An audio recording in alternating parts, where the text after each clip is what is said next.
Good evening, folks. Phil Gallagher of ThrabenU here for another Legacy stream.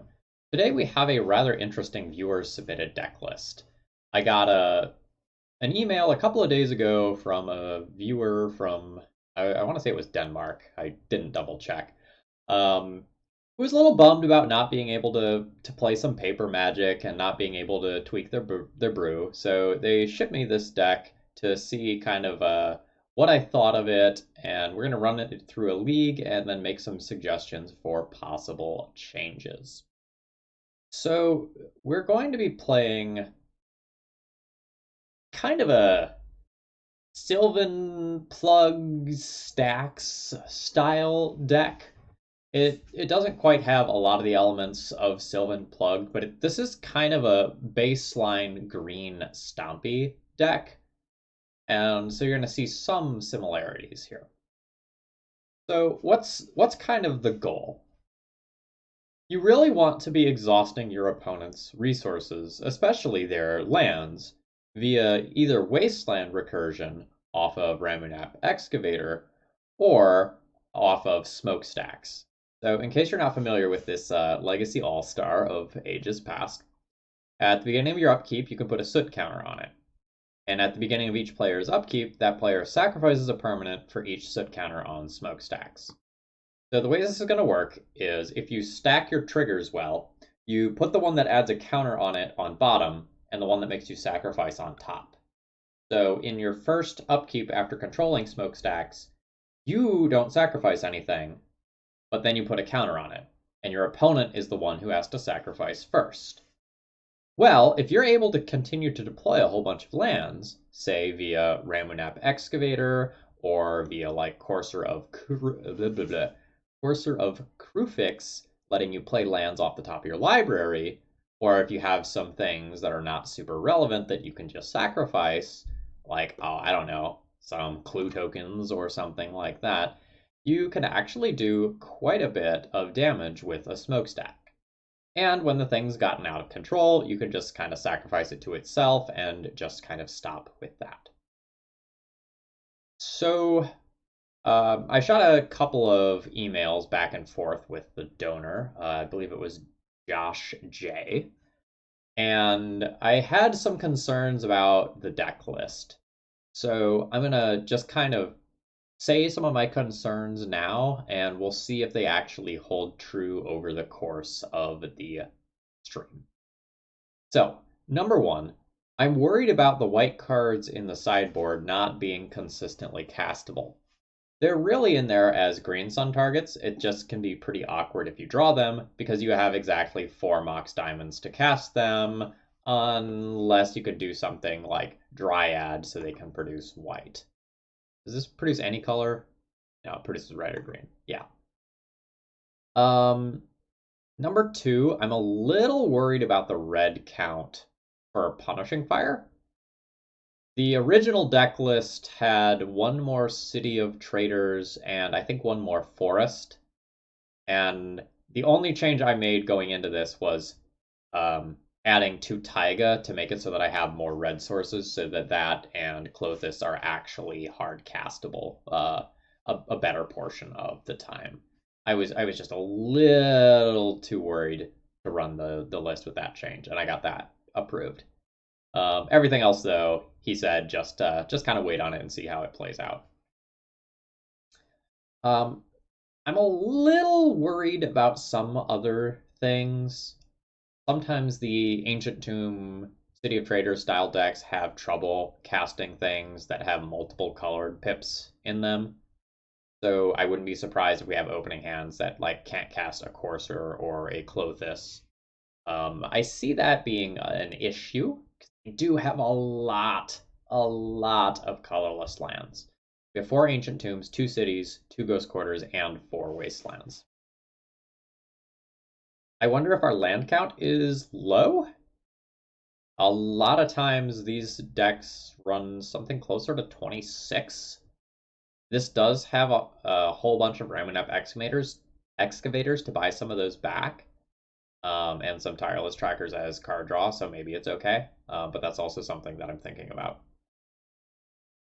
Thing number three I'm kind of worried about is that there's too many situational cards for game one. So ensnaring bridge is not necessarily something that's going to be good all of the time, and you're gonna get cards stuck in your hand sometimes because you can't afford to tap your ancient tomb for life. Um, Similarly, there's some awkwardness with like Trinisphere punishing fire being a non-bow, and like smokestack plus your Trinisphere or something like that can get really awkward from time to time. Yeah, shoot, there's not very many fetch lands in the deck. The deck is really hoping to recur Ghost Quarters and Wastelands. And part of the reason why there's so few fetches is because there aren't really that many targets, right? There's 6 targets counting Dryad Arbor. So if you have one fetch land all game, that's totally fine for Ramunap based reasons. Similarly, I was a little worried about some of the stuff in the sideboard. Pyroblast plus Chalice is a little bit awkward. I brought that up, and they said that against the Oko matchups, they really wanted to have something that could either counter that or answer once it was in play. And so they valued trying Pyroblast, even though it probably means that Chalice gets boarded out a lot of times. And I can buy that. With that said, let's go ahead and jump into a league and see how we do with Stax.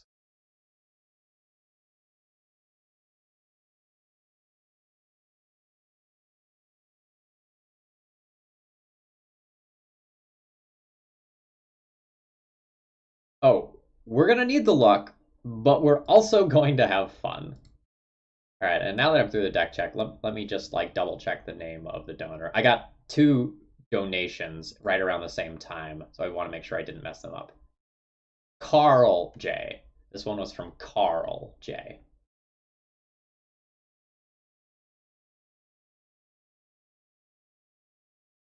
Yeah. And I got a donation from Josh G for some historic stuff that'll be coming.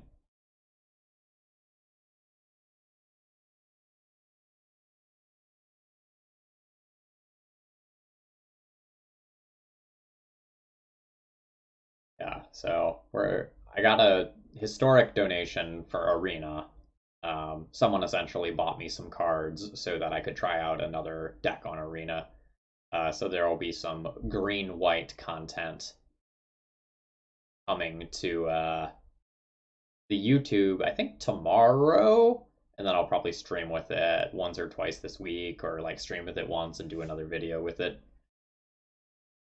SCK, thank you very much for gifting a sub to the community. It is very much appreciated. Blech. Rehydrate.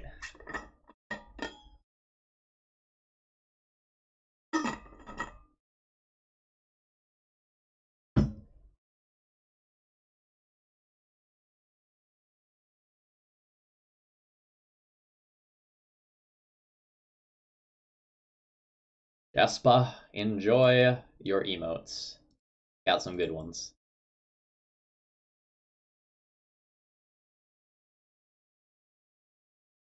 Yeah. Yeah, we'll keep this. Yeah, this is exactly what I was talking about with these double pip cards.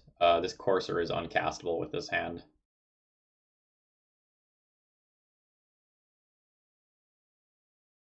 We're super duper screwed if our opponent wastelands us, and I can't emphasize that enough here.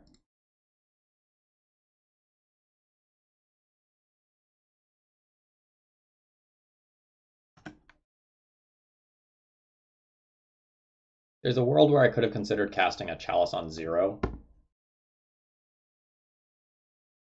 but I don't think that's good. The reason to cast Chalice on 0 is for an ensnaring bridge, like way, way, way down the line.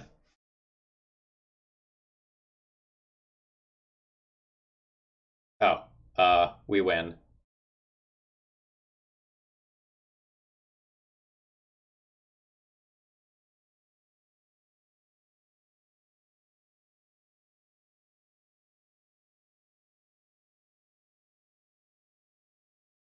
I guess technically I should have like played Ramunap, played the Wasteland from my graveyard, but it does not matter.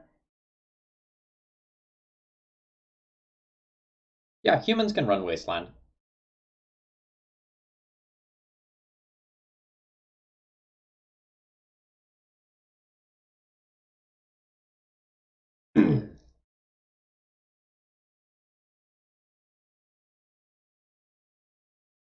Alright, so Pyroclasm is fine to good.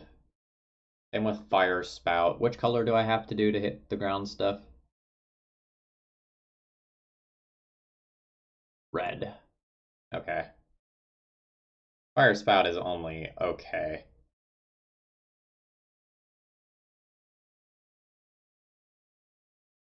I might just play some of this crap. Mostly because I have a bunch of cards that I want to take out. Like Chalice on the draw is really quite questionable against the Vile Cavernous Souls deck, and Trinisphere similarly is pretty rough on the draw.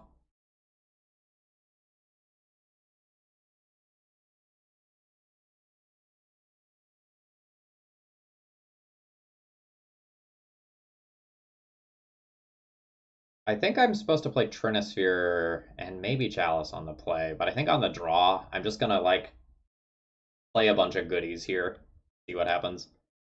Actually, maybe this Collector Oof isn't good enough because it's just for Vile, and shutting off my own Mox Diamonds is kind of a kick in the pants. But I don't want any of the rest of these cards in my deck. Alright.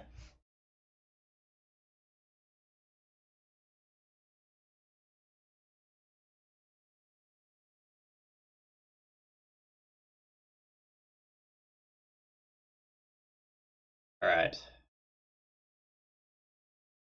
I'm probably supposed to keep this hand. It doesn't really do anything exciting, but it ramps on turn 1 and has a potential turn 2 smokestack.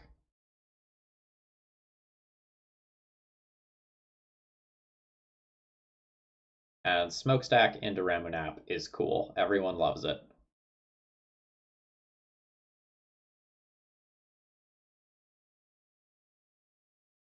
Anyone who says they don't love a good smokestack bleed out is a liar. Or they're on the other side of the battlefield.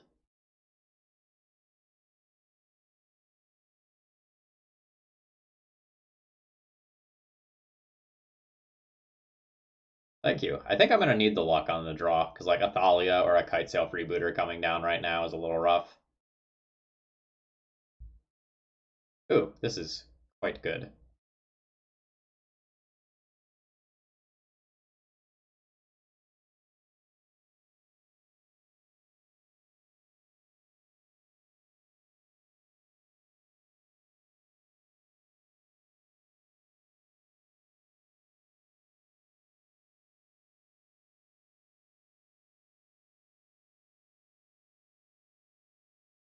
There's a world where I'm just supposed to play Thrawn as a 4/4 here, rather than the smokestack.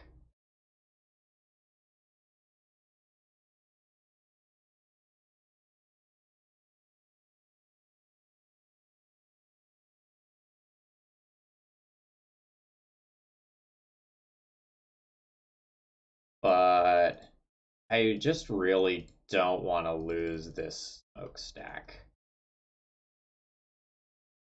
Like a kite sail freebooter coming in the next turn cycle would just be a major pain in the butt. Yeah, first match, we're up a game. We did turn 1 Trinisphere into turn 2 Ramunap Wasteland against humans, and that's not really beatable.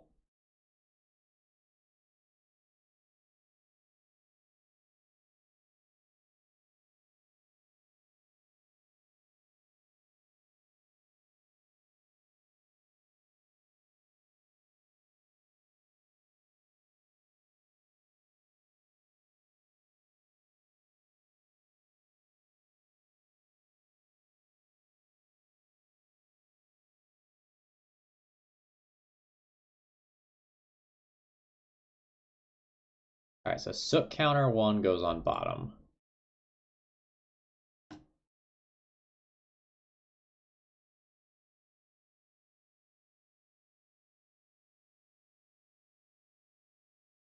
Alright, 5 possible mana this turn. I can really only use 4 of it.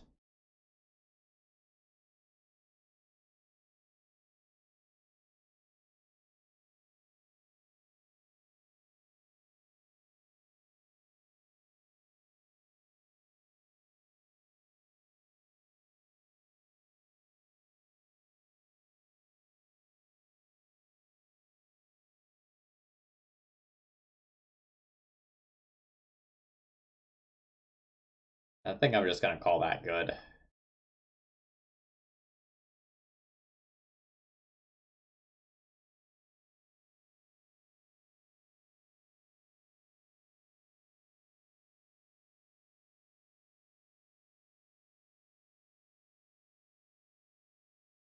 Do you have like an opposition agent? You do.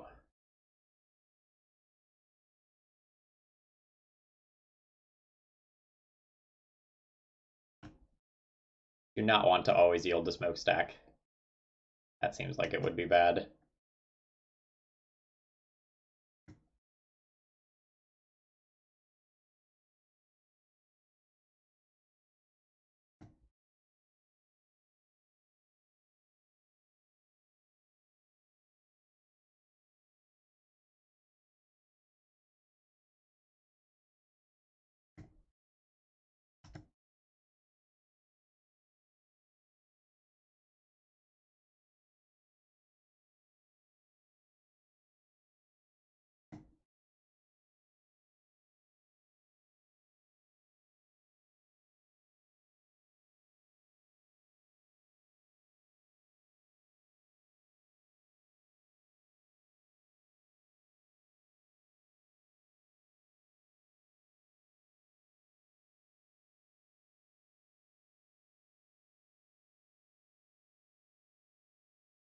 I think I'm just going to stick with 1 soot counter.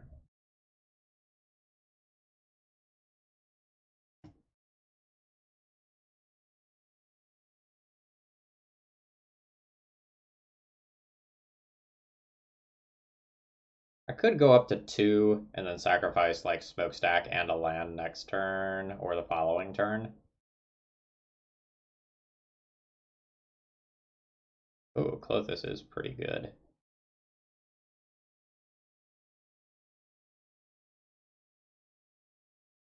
Yeah, let's stick that.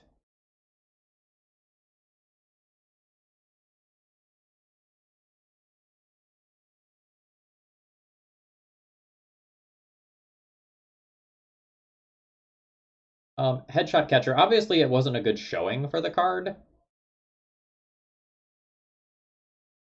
but I think the card's playable in the right metagame. That metagame is just not right now. Like, the card is not embarrassing on power level claims. But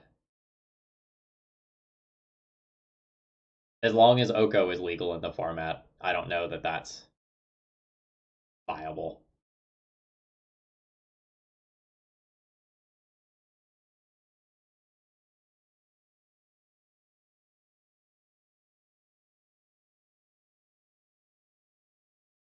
No blocks.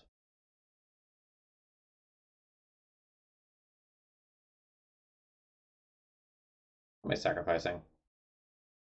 Like the Dryad Arbor this turn.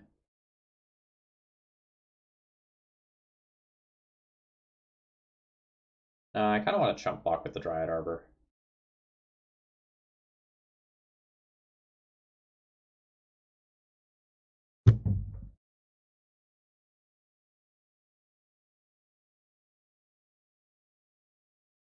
Just sacrifice a forest.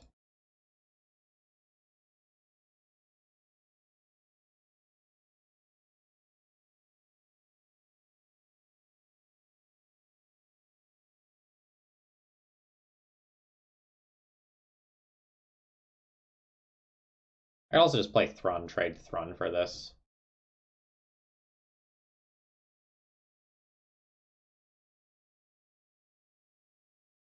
Let's get another Ramunap into play.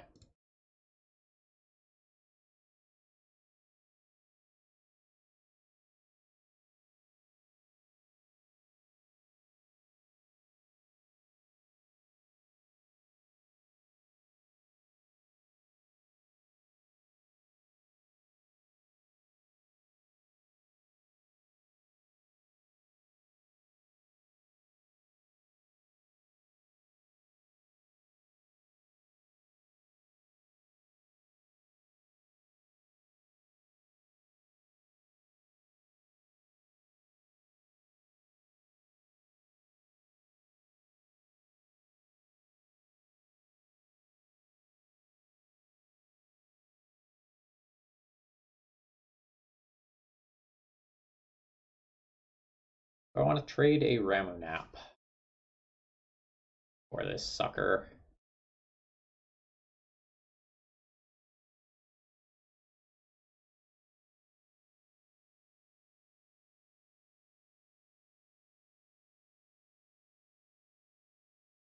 Next turn I play a Ramunap from the graveyard and I have Thrun, and that's probably bigger than whatever my opponent plays. Yeah. But what would I be sacrificing in my upkeep?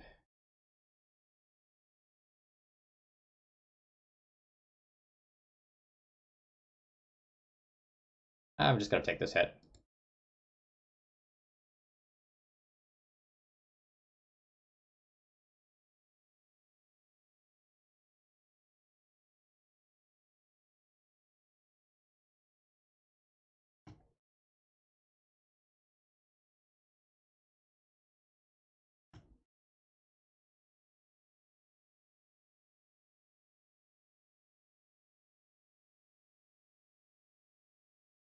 Life this turn.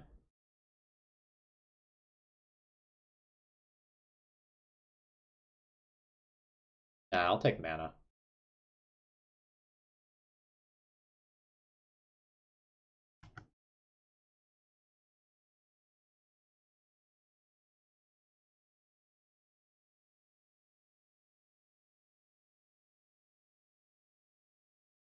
This is just a chill, slow grind here. I'm going to leave this back in case my opponent has another opposition agent. I'll kill my opponent eventually. I am not in any hurry to do so.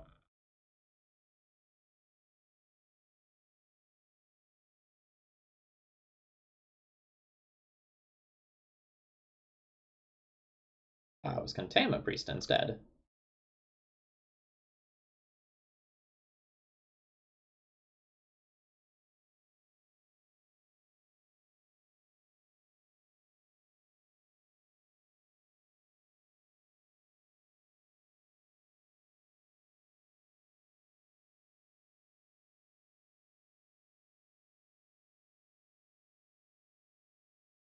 Jump.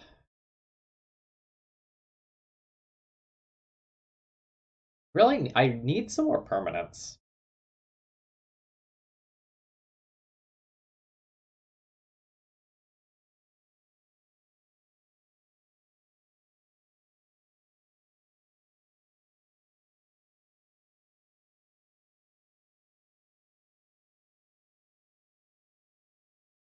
But I think I just like sacrifice my City of Traders, replay it from the graveyard, play a new Ramunap.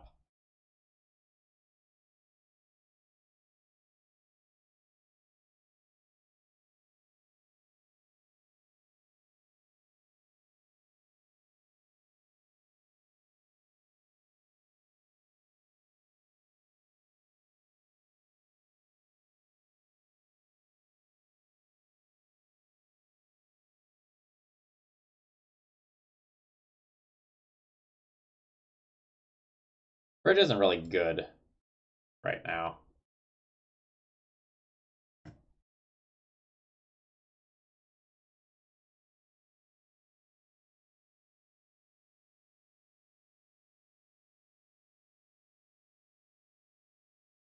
Okay, that's great.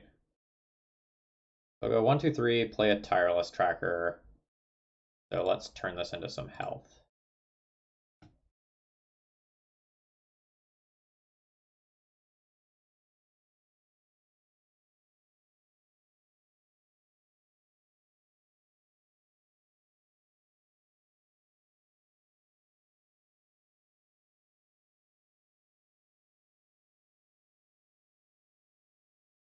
The first strike is a little annoying here. The like 4 power first strike is a nuisance.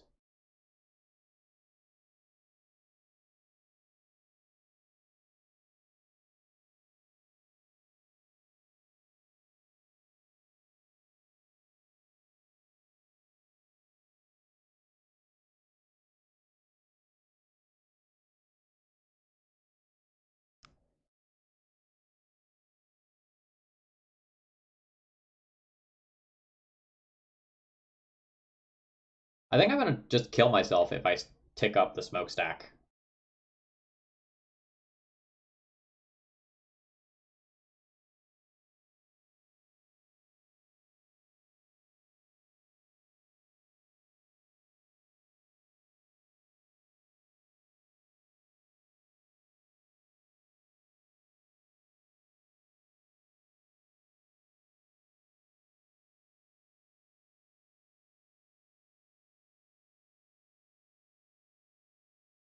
Am I trading here?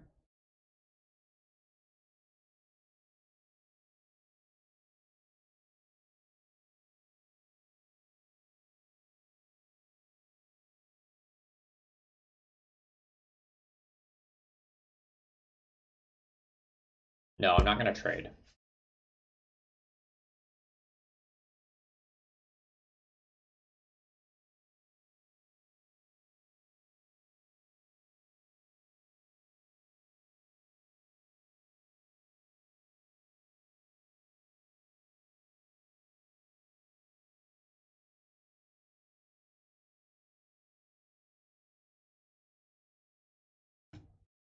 All right, now that's pretty good. All right, so I replay this from graveyard. Then I cast this. That turns on Clothis, which is hot. It also gives me a clue. Am I eating my Ramunap? Or do I want to play Mox Diamond around Thalia? No, I want to save this Caracas. Okay, yeah, I'll eat my own Ramunap here.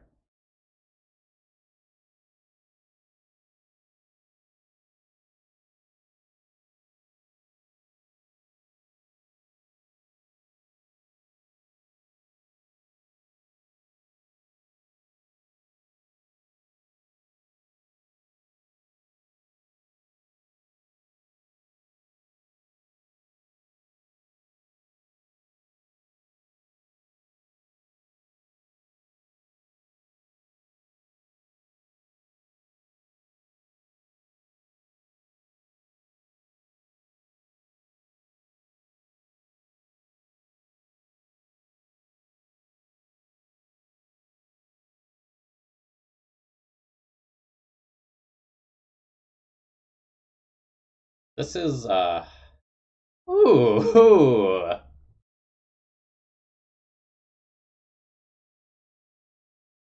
That's really good for my opponent.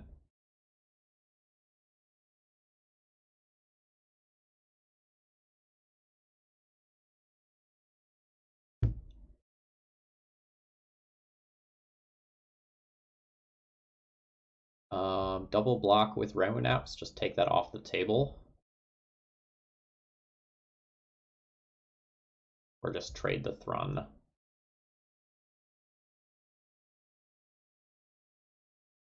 This is hexproof, so Caracas is not a big deal there.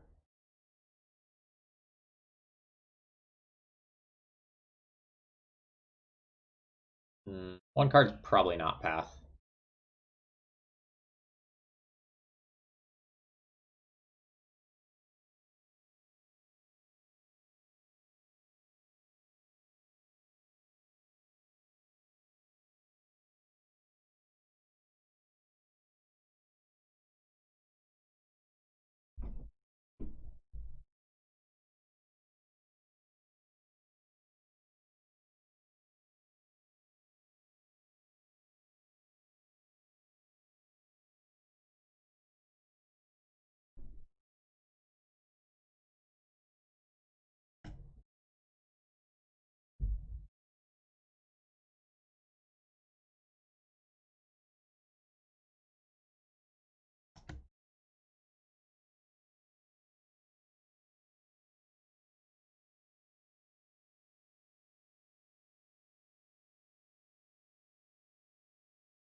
I gotta play an Ooze this turn. I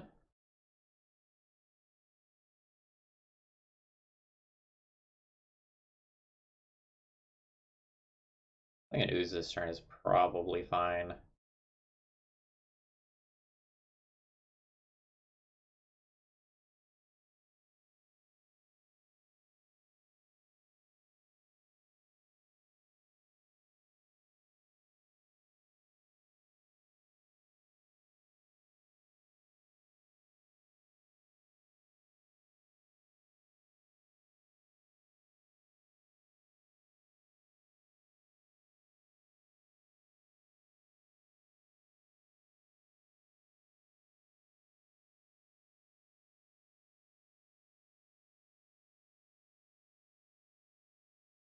I'm very happy that the Thalia is gone. I wonder if my opponent just like didn't realize how good attacking in with something with first strike and two exalted triggers was going to be.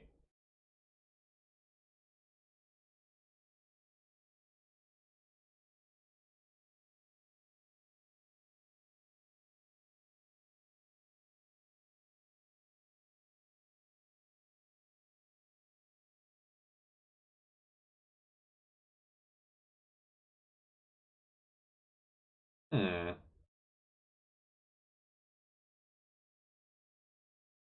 This is fine as long as I draw a land.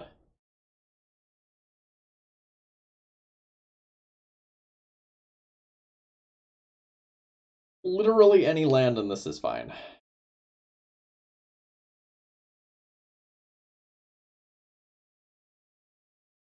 I could also just sack my smokestack to itself here and say I have the better board by a lot.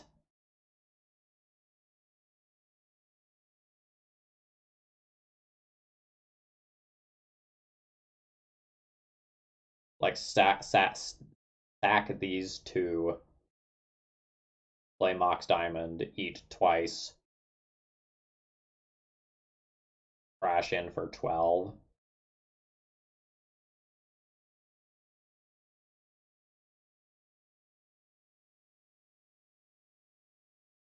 Yeah.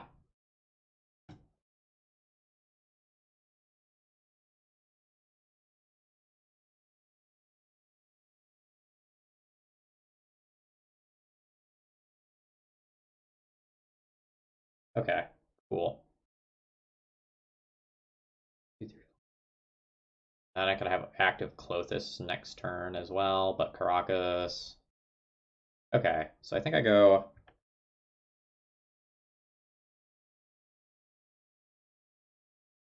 Mox Diamond, Junk Caracas, play Wasteland. I just go Ooze eats a creature.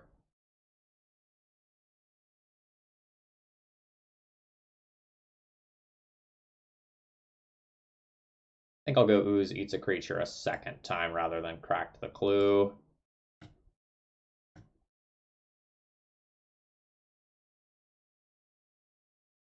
Lynn Chalice, thank you very much for this huge raid. I hope your event went well.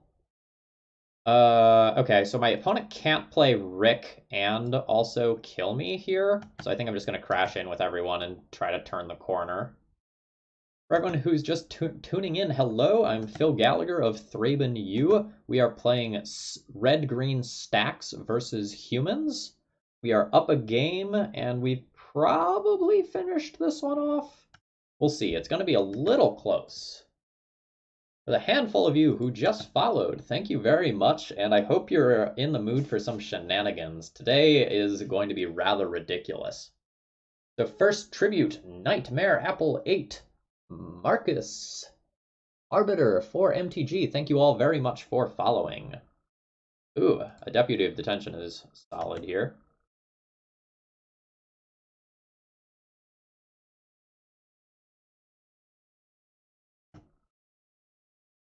But my opponent has to chump both of these creatures because both of them are lethal on their own. So even though it looks like my opponent's position got better, it actually didn't.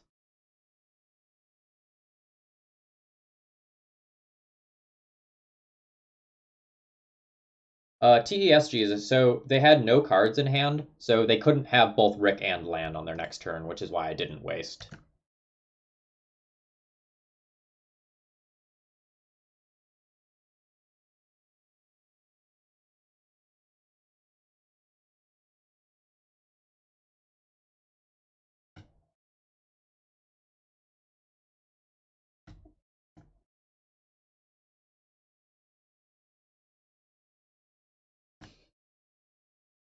No blocks, just take it on the nose. Nice. All right, since we just got a whole bunch of viewers injected into this stream, here's a baby deck tech on what we're looking at here, folks. So this is a viewer submitted deck list. The TLDR is they were working with this brew and then COVID hit, so they haven't gotten a chance to really play it at their local shop much. So we're kind of doing a deck doctor sort of thing here today. Uh, we're looking to play a very long, grindy game and eliminate a lot of our opponent's permanents via smokestack. We can play more aggressive hands, but this is theoretically the goal, is recur Wasteland and Ghost Quarter, as well as, use smokestacks and advantages we get via things like clues and sacking them to smokestacks to obliterate our opponents.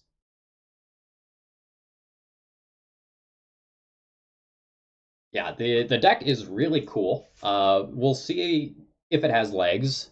I am a little skeptical about some of the numbers and individual card choices, but like we were dominantly in control in that round.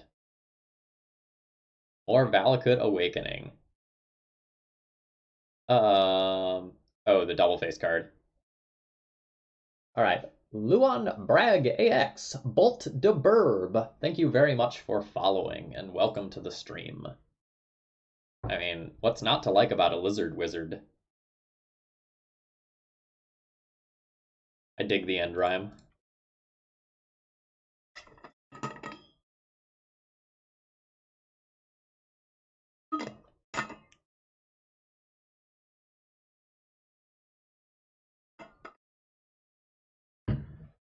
Okay. Um, Turn one Trinisphere on the play? Guess I'm living that life.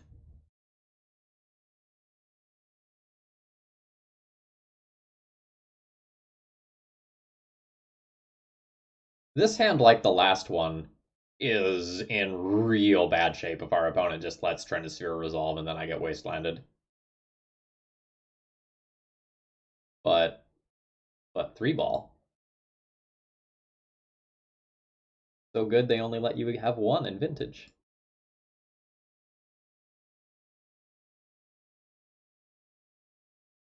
Oh, it just like snap resolved. Nice.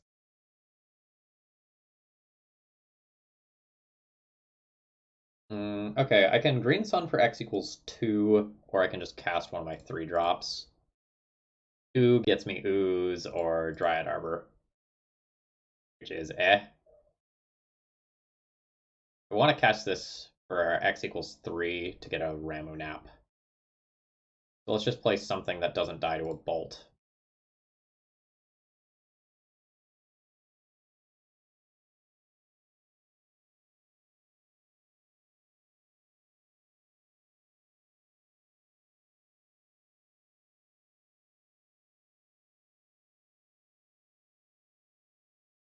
Okay, so this is guaranteed to resolve this turn. I go down a land to do this, which is sketch, but feels correct. Double colorless. Play. Float the mana. Goodbye, Grove.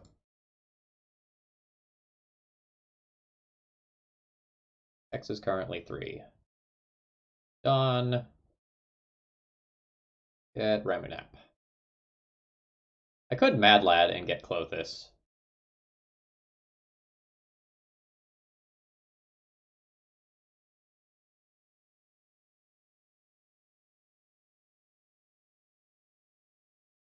Shit, I forgot about Dryad giving me an additional land drop. Yeah, I should have played one of those from the graveyard. Now I get punished if my opponent goes Bolt.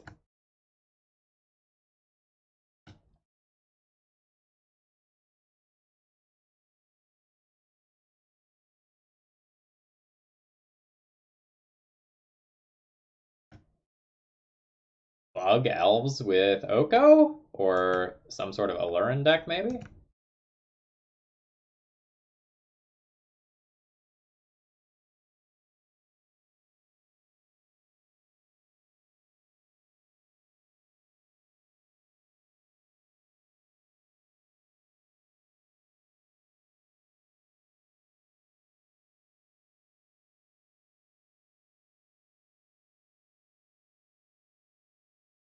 You?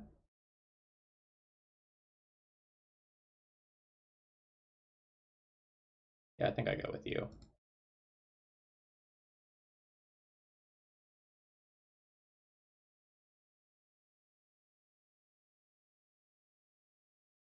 I mean, opposition is a great cube strategy.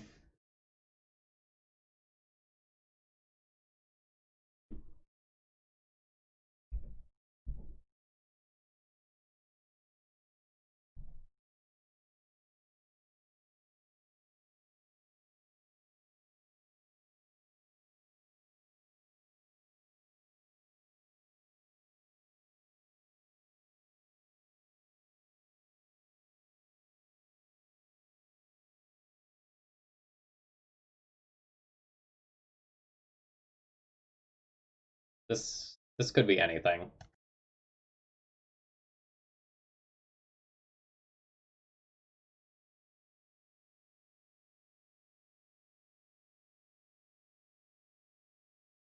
All right, it's a Rex Age.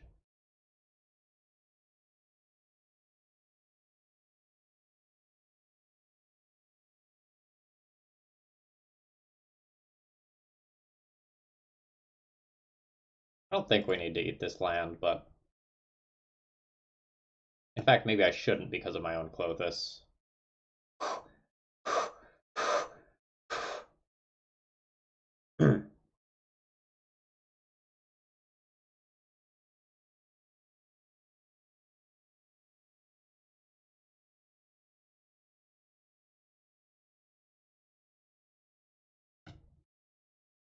This is this is my new kink.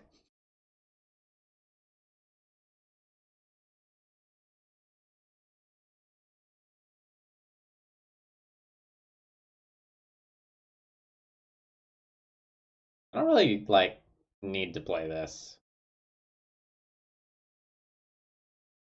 but there's not too many things I can draw into that are relevant.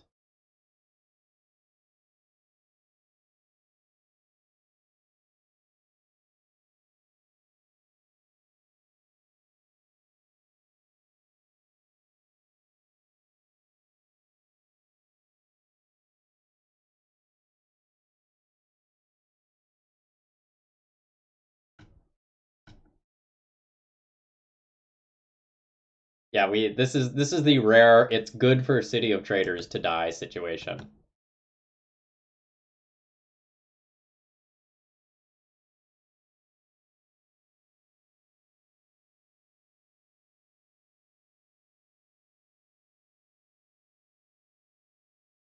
No, I'm just gonna cast it.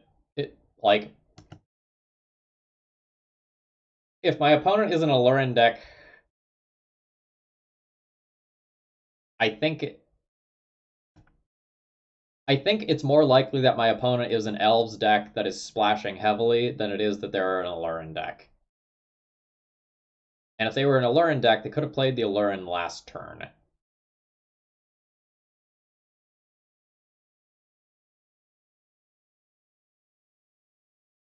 Like they could have played Alurin, and then on this turn they go and untap. They cast the Rex Sage off GSZ, and then they just combo off and kill me if they can.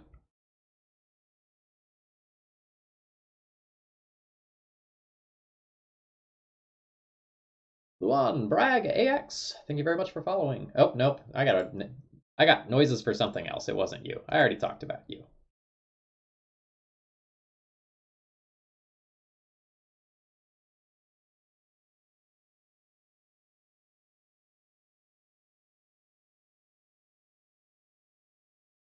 Snail27, thank you very much for following.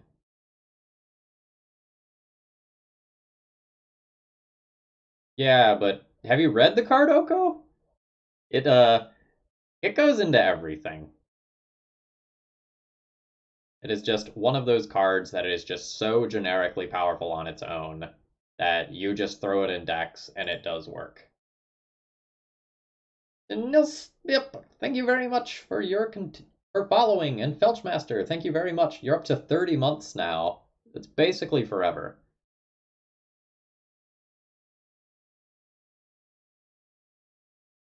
Alright, I might die.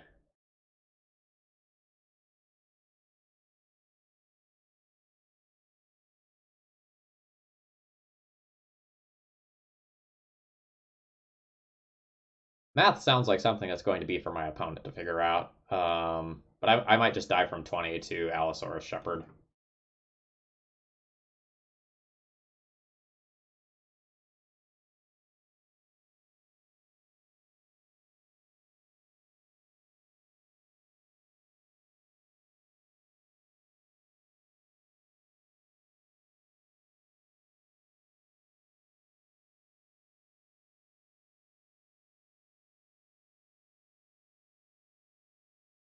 Yeah, this doesn't look good for me.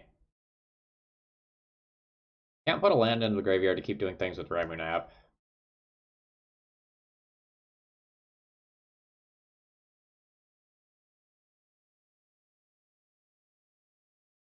think this is a situation of send it all, let my opponent figure it out, hope they mess up.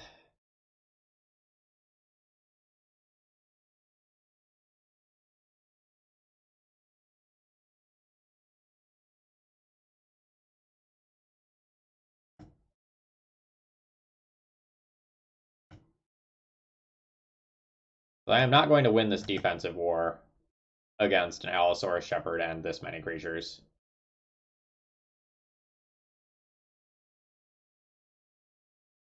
They block two-ish of these.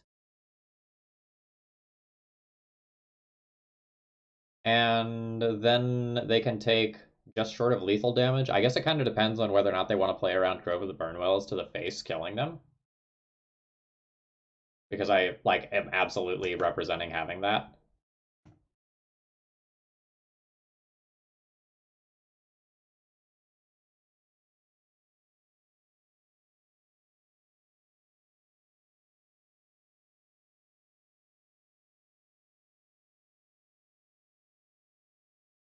Oh no. They have 6 elves, don't they? Untap now.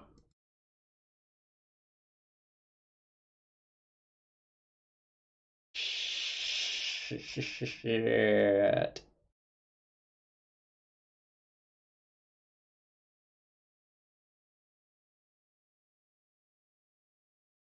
Honestly, I'm not even mad. I'm not even mad.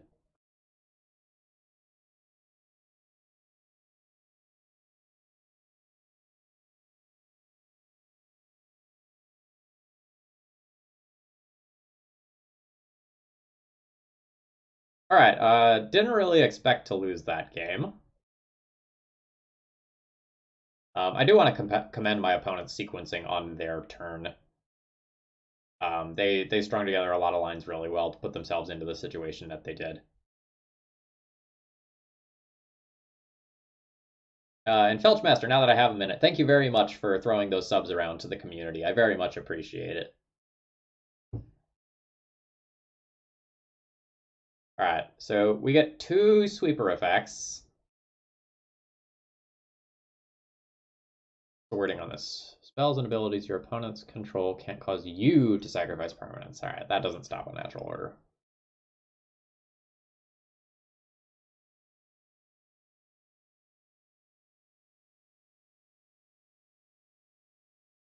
Hmm. I don't think we want to be on the smokestack plan versus elves, really. They're pretty good at having a bunch of permanents. I think I need to board down or out completely these things.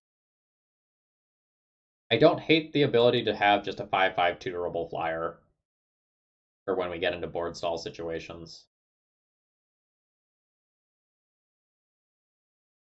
These are both eh. Allosaurus Shepherd really puts a damper on how good Chalice is. I think I'm going to stay like this on the play, and on the draw, I might just board in Knight and Thrun over some of the Chalices or something.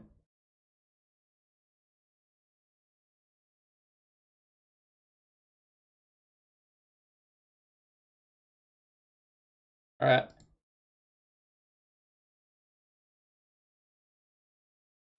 Here's another example of one of these double pip hands where, because of our soul lands, I can't necessarily cast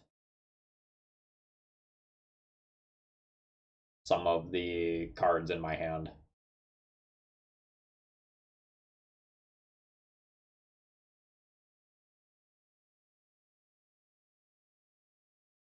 Don't do it. God damn it. uh,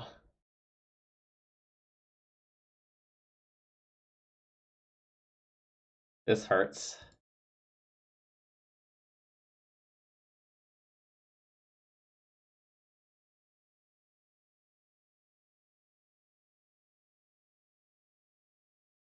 I want to be accelerating past the point where I have to be tapping this Ancient Tomb for mana. Oh, thank you. This is very good, actually. This is very, very, very good.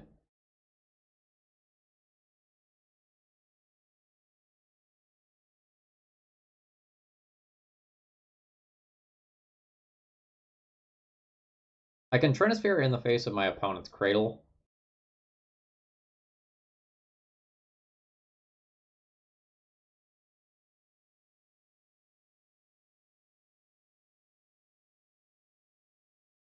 And try to slow this game down more. That potentially favors me.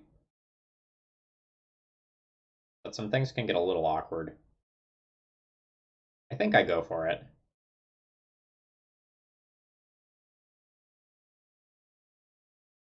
So, caught myself. Can't just like cast this for one.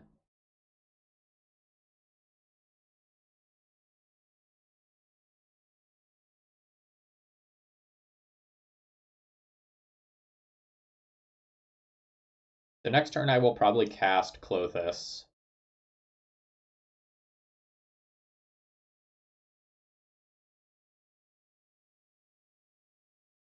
Following turn I'll have 2, 3, 4, 5 mana. If I draw a land in the next 2 draw steps, I can just get a Sigarda and try to gun my opponent down over a couple of turns.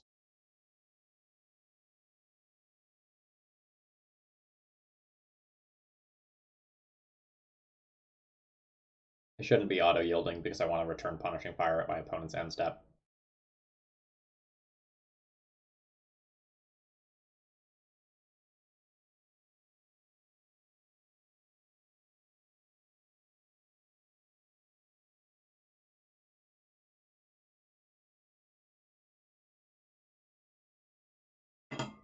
Yeah, this should make life hard for my opponent.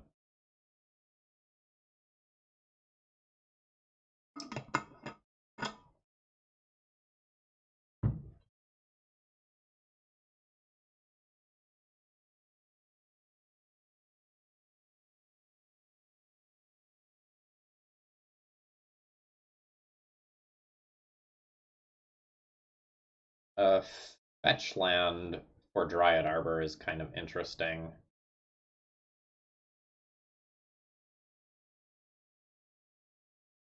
Yeah, we got some really fucked up cards in, what was that, Jumpstart? Like, Allosaurus Shepherd is absurd. Muxus is, doing stupid things to multiple formats. Like one of the linchpin strategies in Historic.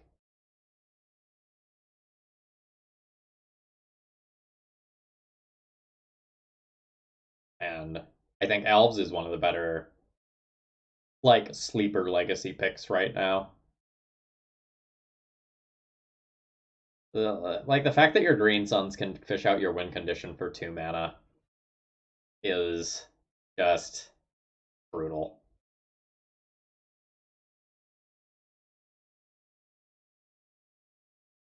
And it shuts off, like, so much counterplay in addition to just being a win condition. Like, it stops Chalice for the most part, shuts off a bunch of counter spells. It itself can't be countered. Like, damn.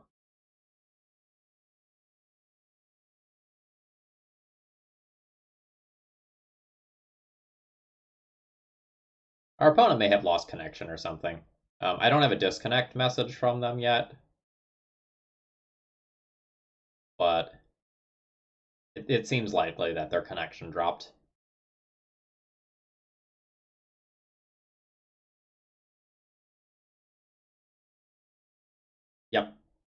Okay, I got the disconnection notice now. Uh, Thanks, Hackbird. I'm glad you're enjoying the podcast. I'm very happy with what we're doing with the Eternal Glory podcast. I don't know what we're talking about this week yet. I messaged the two of them last week to ask about it to see if anyone had any ideas, and I threw some things out there, but we didn't formally decide on anything. We started talking about other stuff instead. Um, I helped Bryant get set up for streaming last week. So he's now going to try to stream from time to time in addition to just doing the YouTube stuff. And Brian watched one of my videos and he made a Krark Mill video of his own for YouTube. So the podcast has been helping each other a lot. We don't just work together for, you know, 2 hours a week when we record or anything.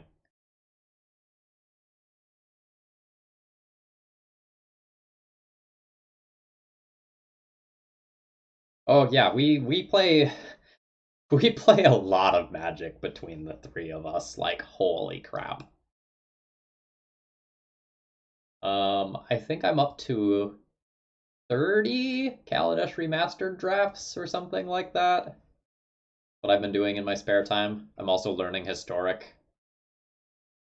Bryant is testing for the Pro Tour, so he's been playing Historic and Standard.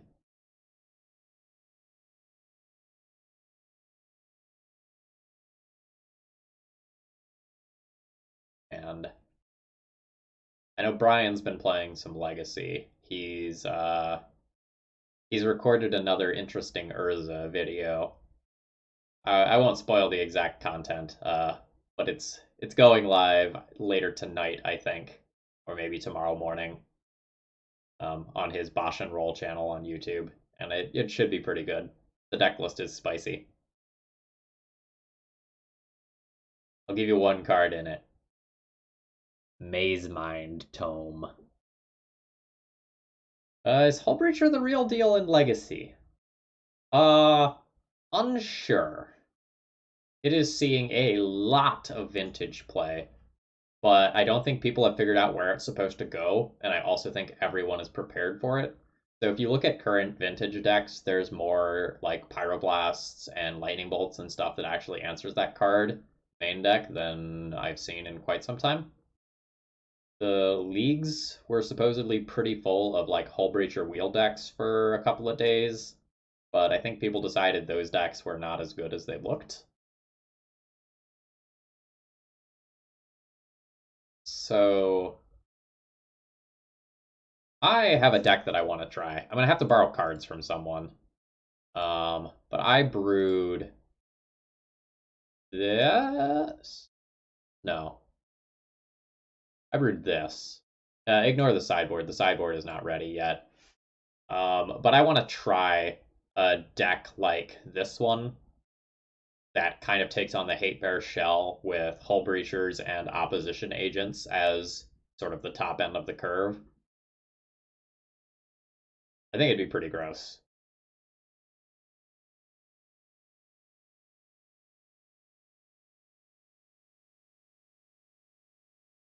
Honestly, the mana base probably still needs some work. Like, I was mostly concerned about the creatures, and I put together something for the mana base. This probably works, but there might be better options than unclaimed territory. Like maybe some of these can just be plains. There should probably be at least one plains in here anyway for Ghost Quarter and Assassin's Trophy based reasons. No, I think opponent literally disconnected. Like it says they have lost connection to the game. So I think something like this is good. Like you try to hate on some specific things in game one. Containment Priest is like tough for Hogak and Dredge to deal with in game one scenarios. Lavinia beats a lot of things when you're on the play and can turn one it. And I think having like Spirits, Thalias, Hull Breachers, Opposition Agents, Prelates, Chalice, Trinisphere, like all this stuff that kind of hates on blue. Probably means you're pretty good against most of the Xerox strategies. But this deck seems like it is just stone cold dead to shops. So I didn't build the sideboard yet, but I was kind of thinking about like Fairgrounds Warden, Eldrazi Displacer, that sort of stuff.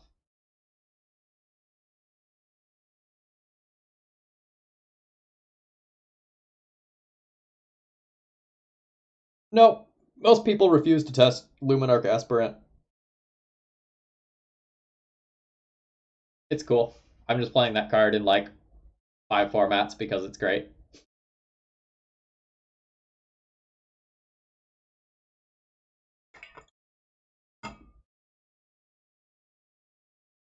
All right, we're 2-0 with Stax.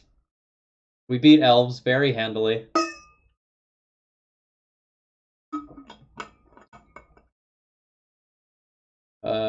This one looks like a mulligan. We don't have enough mana to do anything really. Like we can play a turn 1 Scavenging Ooze, but eh. Okay. This is turn 1 Chalice of the Void with nothing else. But with another land, it has Ramunap Ghost Quarter, which is cute. I guess I'm keeping this. I'll throw back the Rex Sage. Which is a card you usually want in your deck, not in your hand.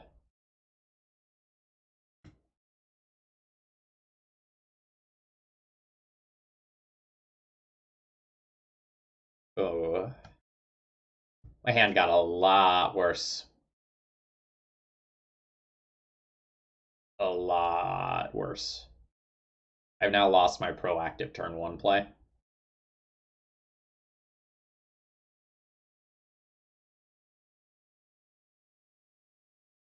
Yep.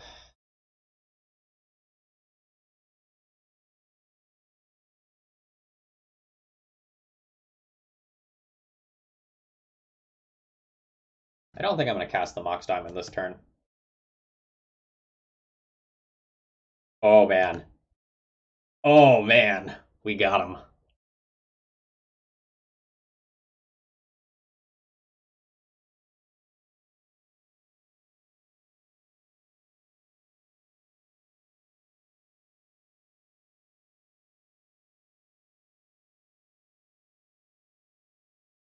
I need another land myself.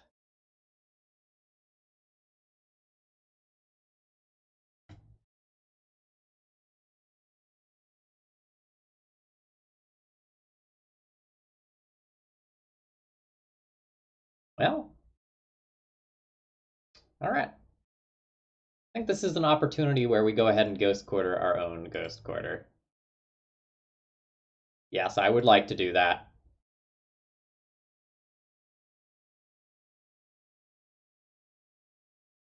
Oh, man. What? No illegal targets? No way! Ah. Okay. The good news is I probably have more lands in my deck than my opponent does.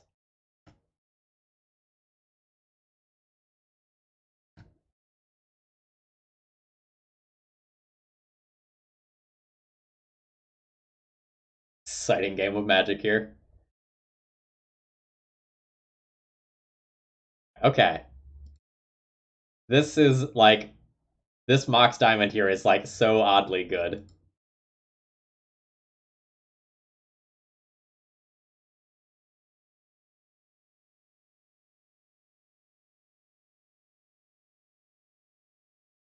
No, this feels like Death Shadow Delver to me.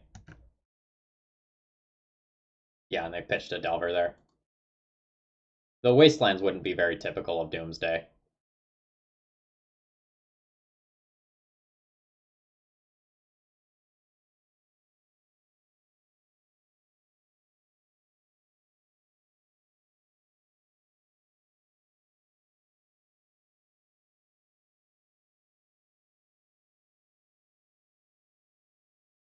Oh, our scumbag Dryad Arbor is in our graveyard.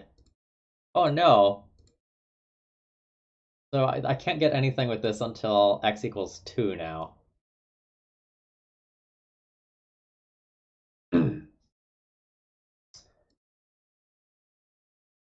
Damn. Okay. I'm glad I caught that.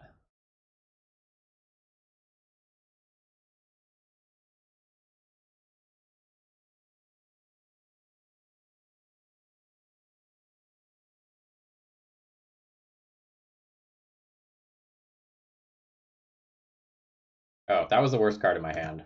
So I'm good with that.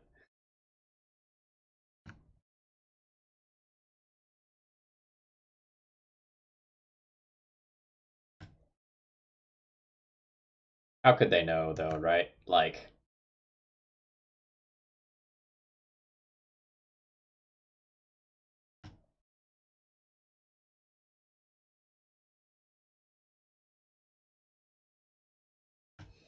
Erg!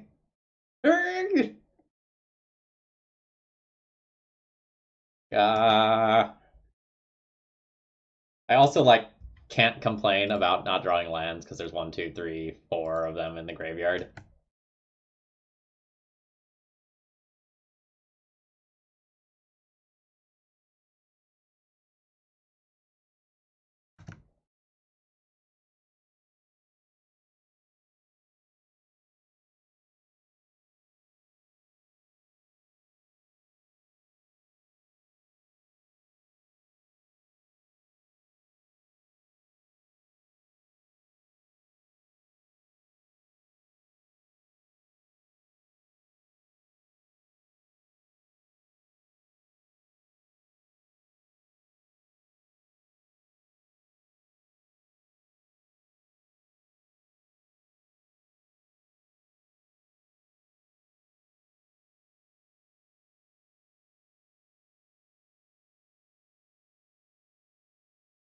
My opponent just snuffed out their own Delver.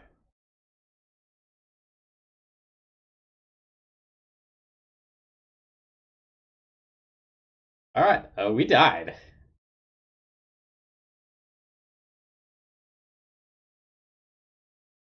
This is not the jank stream. I'm gonna have to set a new donation goal.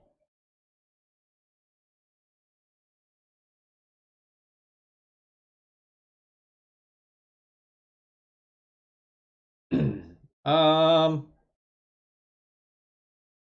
this is kind of awkward because the stuff I have that can answer Delver doesn't answer the Death Shadow or the what is it, Scourge of whatever Ridge, the black one that's kind of like it.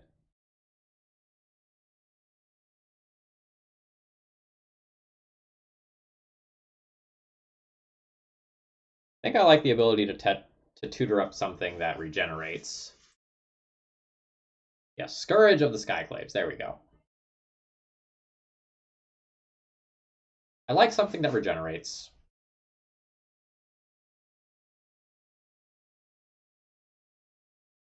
I might bring in some of this stuff. Bridges will be good.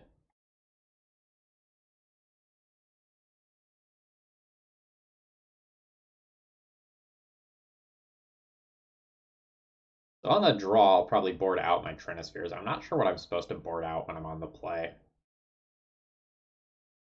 Maybe I like just board in the Thrun. And board out maybe something that's just a little hard to cast.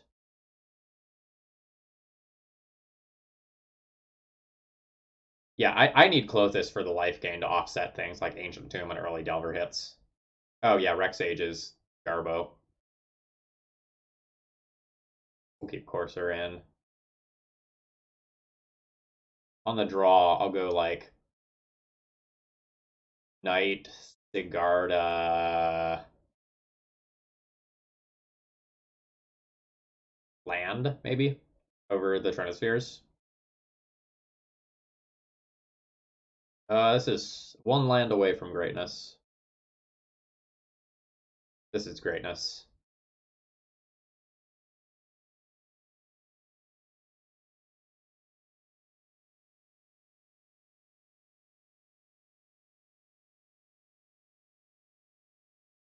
I have turn one Chalice. I have turn two Ramonap Excavator. I think I just pitched the Mox Diamond. If things go 100% my way, I want this Mox Diamond, and if things don't go 100% my way, I don't want this Mox Diamond.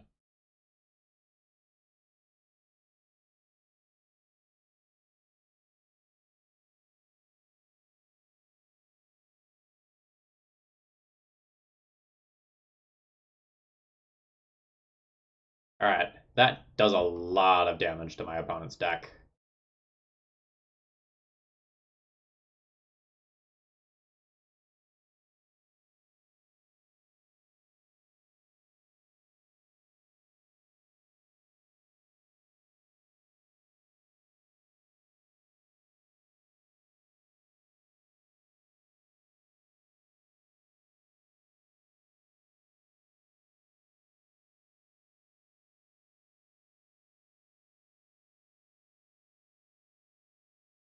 Yeah, didn't get dazed or anything either. That's great. I can still get like snuff outed.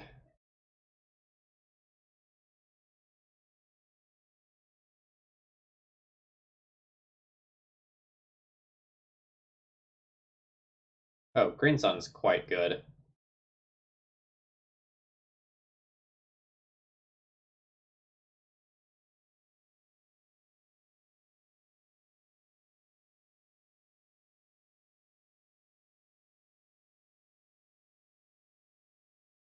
Cast that for X equals 3 now.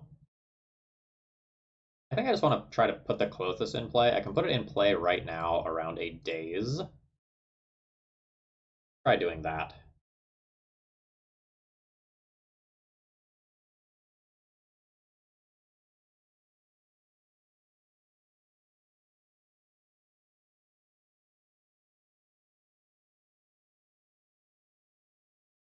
I don't think my opponent has a Snuff Out or Dismember. They would have used it on Ramunap already and not given me value out of the graveyard.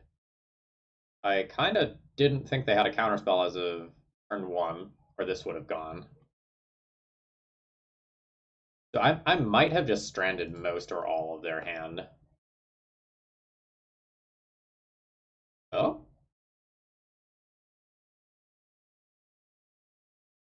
Oh, the good old desperation fetch to thin.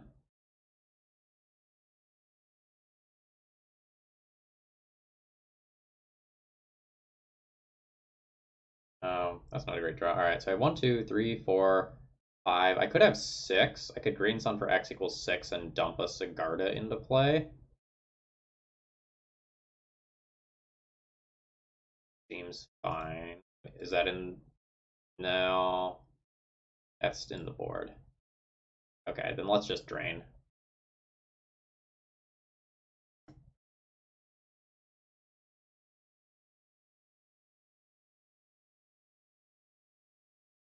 Now I can fetch and get a feel for what I want while I'm in there. Thrun. It's Thrun.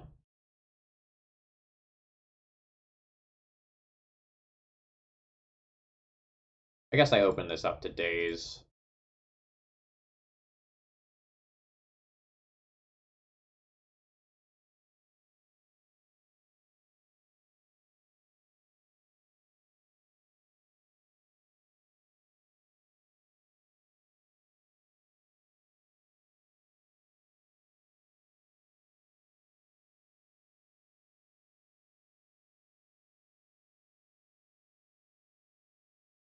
We draw something with 2 pips. We can turn our god online for next turn.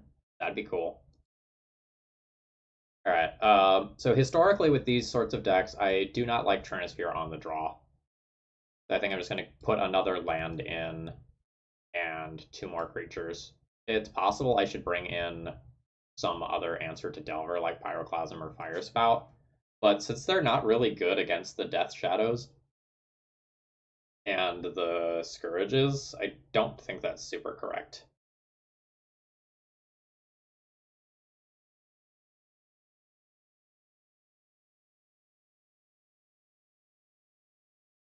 Yeah, so once you have a Chalice on 1 against a Death Shadow deck, it is hard for them to win. Some of the Death Shadow decks keep. Some of the Death Shadow decks have been trying Vampire Hexmage, as something that can kill both Oko and Chalice, as well as stop another handful of other problems. That's cute tech.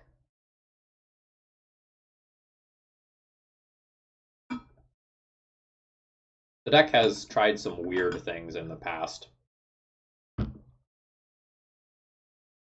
My opponent didn't shuffle with that Ponder.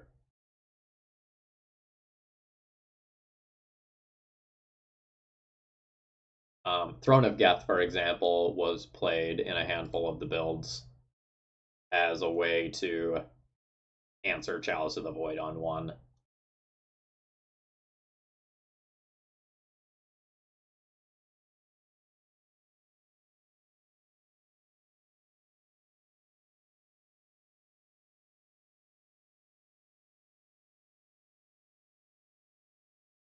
My next turn is going to be a little tricky to pilot.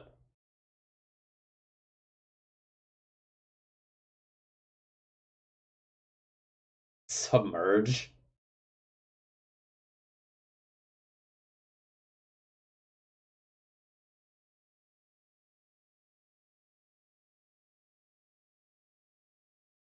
Submerge is a little rude.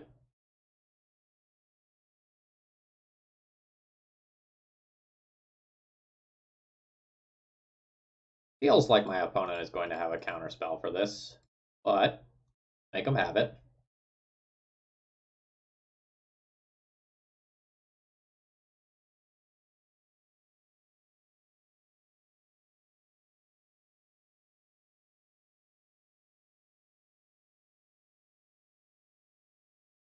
So I want my opponent to make their Death Shadows a little bit bigger, and then I can play Ensnaring Bridge, and Ensnaring Bridge will be great.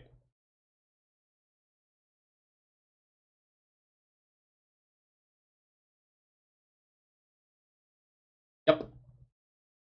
That play is actually quite good for me. Did they rip them all out of the deck? Yep, they ripped them all out of the deck.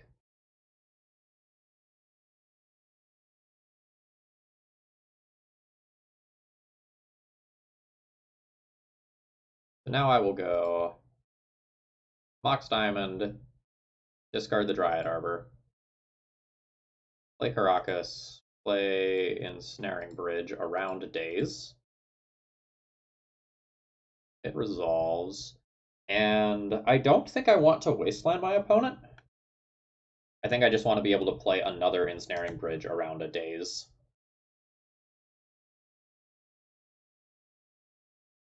Yeah. Or this exact scenario as well.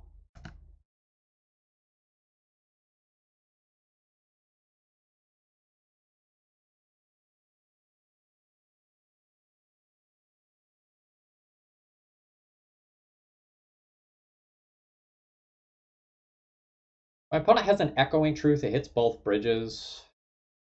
My opponent has a Chain of Vapor. I'm not taking lethal damage next turn. Wireless Tracker is a little weird with bridge.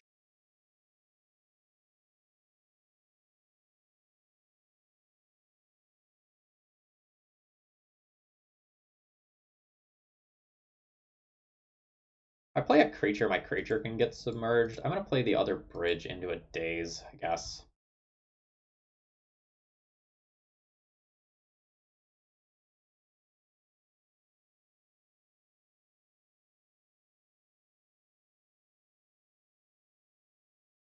That's quite good. Ah, I don't have a forest. I can't get submerged.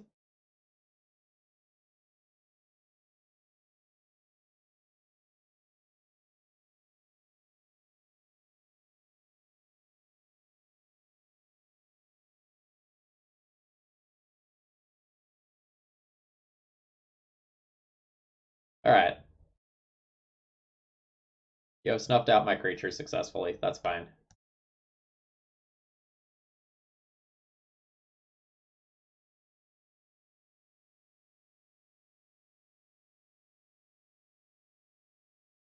Hey, it was Hex Mage. Look at me. I'm so smart.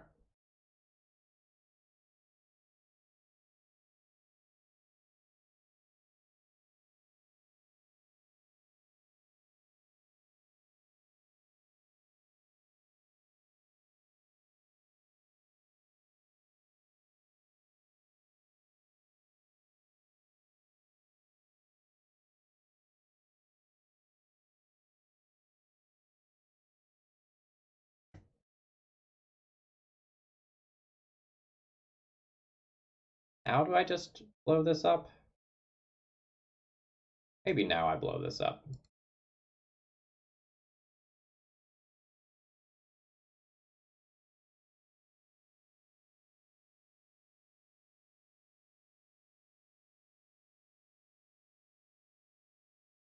I think I can cast everything in my deck with the resources that I have. And if Ancient Tomb gets wastelanded, I can still cast almost everything.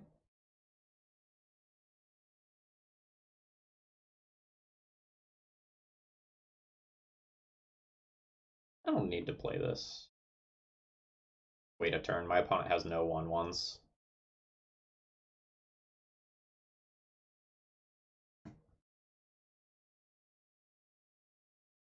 My opponent probably has some bounce spell. They're still playing, right? So that means they have outs.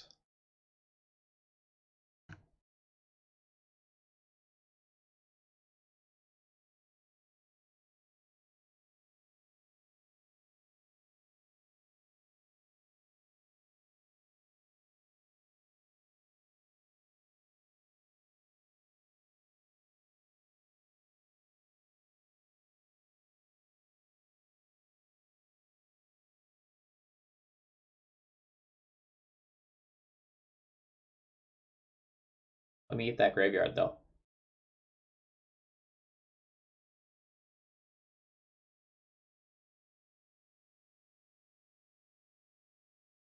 Alright. We're 3-0.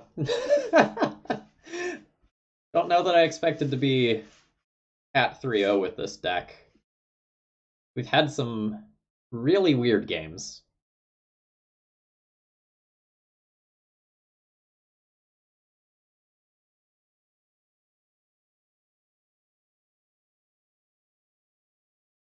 Baby Ken, you can also hover over the cards on screen. That's the Cardboard Live extension.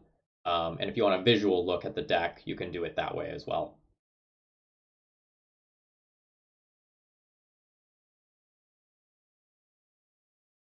Yes, we were in the lead, Hackbert.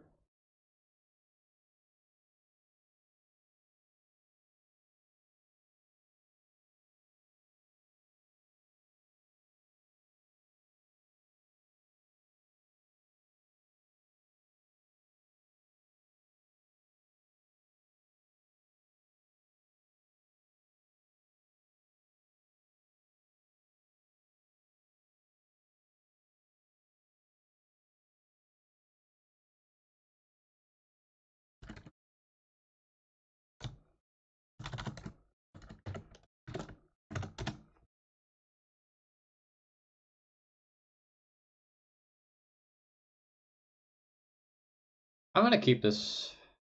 I don't know that I'm prepared for the smokestack yet. I need to throw back one of smokestack or bridge here.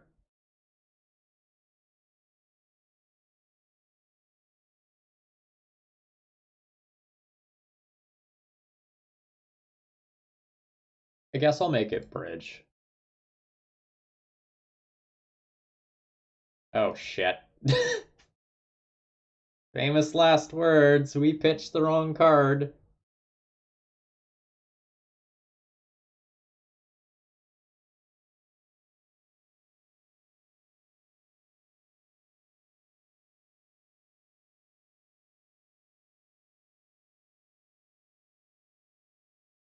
Yeah, my opponent kept on 7 and I pitched our best card in the matchup. Bad combo. Looks like they're just going to naturally discard a creature and then reanimate it the following turn. We're going to be like 1 turn off in all likelihood.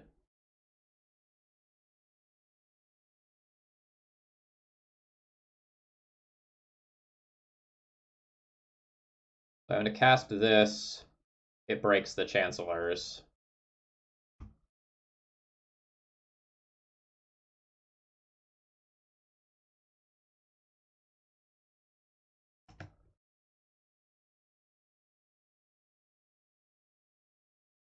If they don't have a 1-mana reanimation spell, I've got a chance.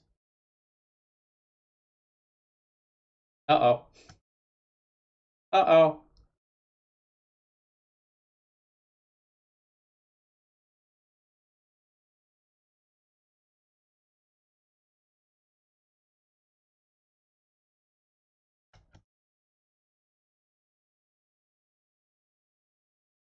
Just don't take my tireless tracker. That's my creature. It belongs to me.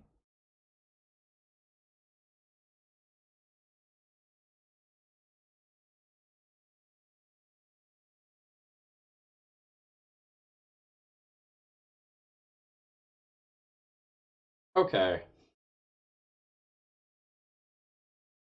Do I concede here? I have Caracas and effectively two ensnaring bridges that I can draw to that allow me to deal with this Grizzlebrand. My opponent realistically has 15 cards in hand, and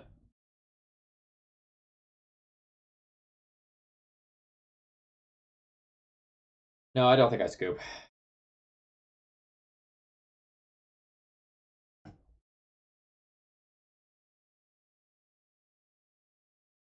The, so I think the reason I don't scoop is this is more likely to confuse them than anything else.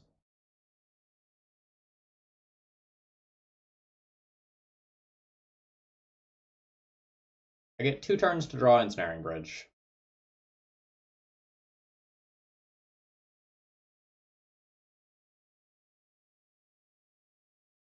That's pretty good. I may actually die this turn, depending on how far into the Tin Fin style cards my opponent has gone. They might have tendrils, in which case I am just dead now.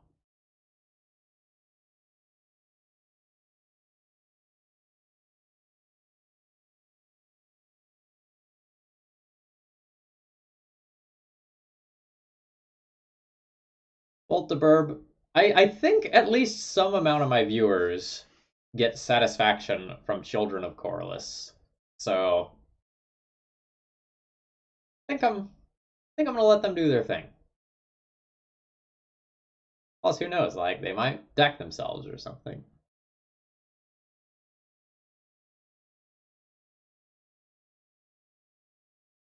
We could still be in this, right, chat?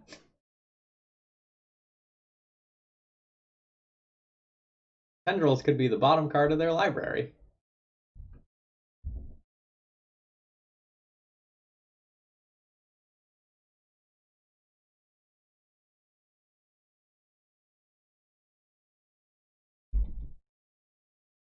Yeah, Gainswalker. Little known fact, but I used to play Tin Fins.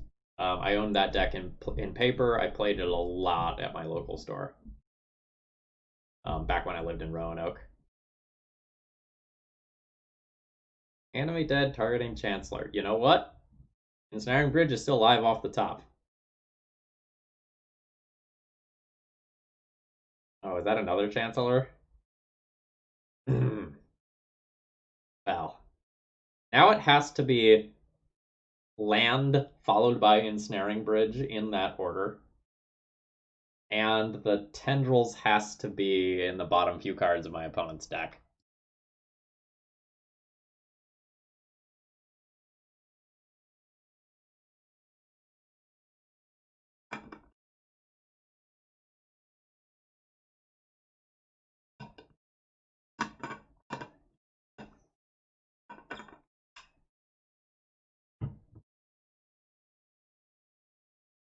Yeah, so Tin Fins, by sort of like the purest definition, is an instant speed reanimator deck based around Goryo's Vengeance and Shallow Grave. Legacy Goblins, thank you very much for throwing your support this way. Now I'm taking 14 this turn. I play land. I can't play bridge around 2 of these, so I have no outs now. I will concede. For those of you just tuning in from the raid, hey, I'm Phil Gallagher. We're currently 3-0 with red-green Stax. We're playing against Reanimator, and we are now down a game. I like Leyline and Caracas a lot. I'll bring in Knight for Caracas. And I could play some filler creatures if I have a bunch of stuff I want to take out.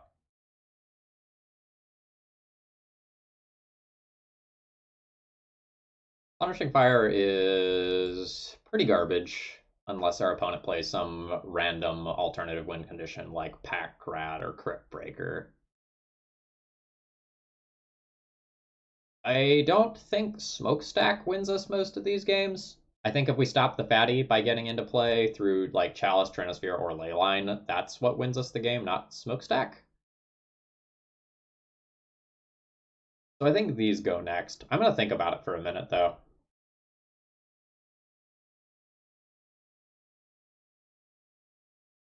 Rexage can still hit an Animate Dead or a Serenity.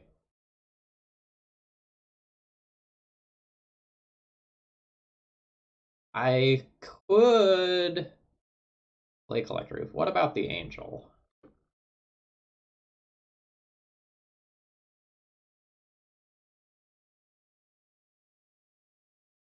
I don't think the Angel does anything.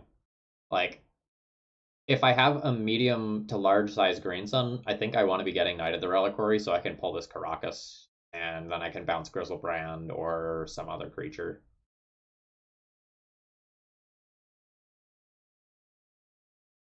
Uh, Row 1, they are not actual Tin Fins. They are Red Black Reanimator that has like a Children and Tendrils as a 2-card package. So, no, we should not expect like Mentors and Bobs out of the sideboard, which is why I'm boarding out Punishing Fire.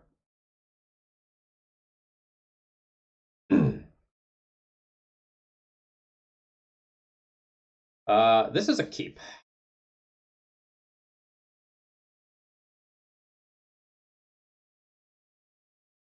This is a hand that is going to eat it to a Serenity, though. Like, good God.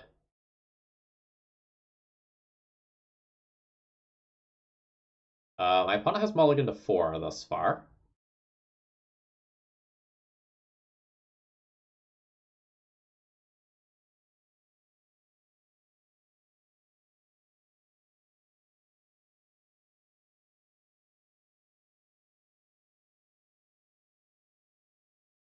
So the question is, what do I play on turn 1?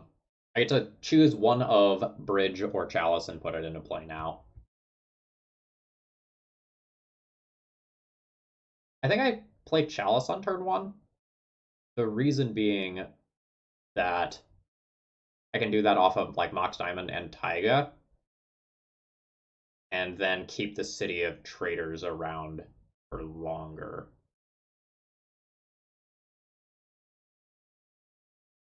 On 4, I think it's really unlikely that my opponent can produce a creature on turn 1 through a Chalice.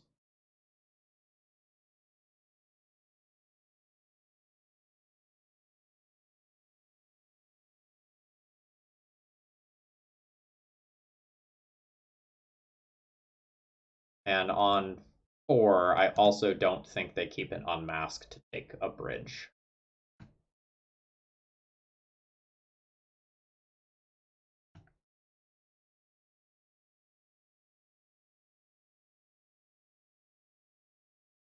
Chalice on 2? Chalice on 2 stops Serenity, which is one of the few outs to my bullshit.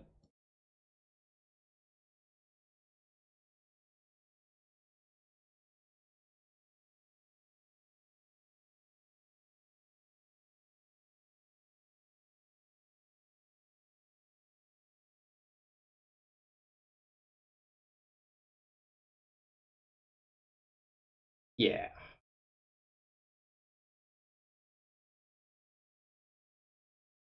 So on the draw, I want a ley line, if at all possible.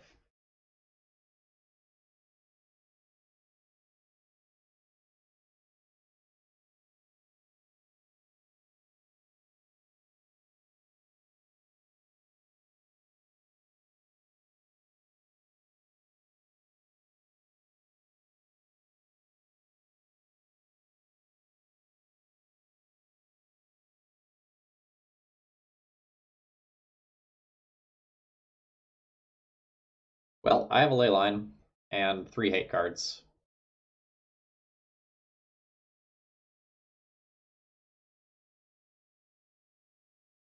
We'll see if my opponent is prepared to beat Leyline.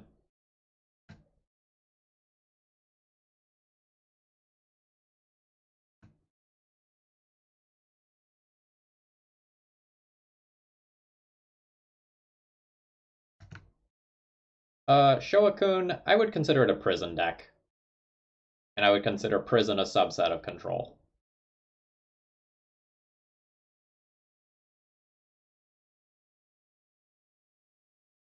So let's talk about that for a sec because it's interesting. So this prison deck is a a prison control deck, really. This deck is not particularly aggressive. It's looking at to grind out your lands via Ghost Quarter, Wasteland, Recursion, or Smokestack. So this is like a slow, grindy control deck that is able to play that control role because of Chalice and Trinisphere, and to a lesser extent Ensnaring Bridge, invalidating what your opponent is doing. But let me see if I still have a Goblins. Like, let's contrast this with a different prison deck that is an aggro deck. So this prison deck has like Chalice of the Void and a lot of the fast mana that you see here, but like notice the game plan. The game plan is turn creatures sideways, and that's not really the plan here. Yeah, row one, we ground out humans with a smokestack over like 10-ish turns. It was really cool.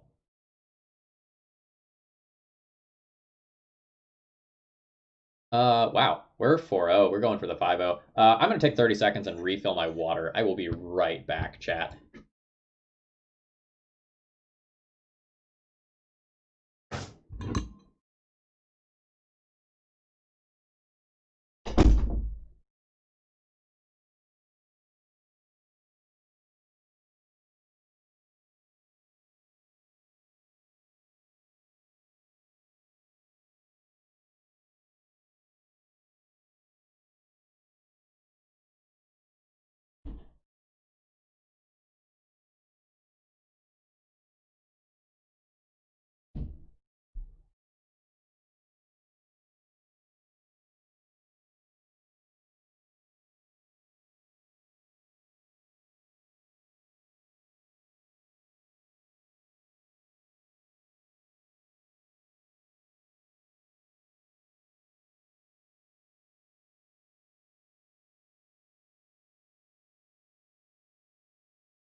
Bolt the mono red like prison decks are okay on the hands that don't have soul lands, but they do perform much better with soul lands. So if you just have like a Chrome Mox or a Spirit Guide, like one mountain gives you Chalice of the Void as a turn one play, and that's okay. But since the deck has 8, 12, 16 ways of having additional mana on turn one than what you would normally have, it usually ends up being okay.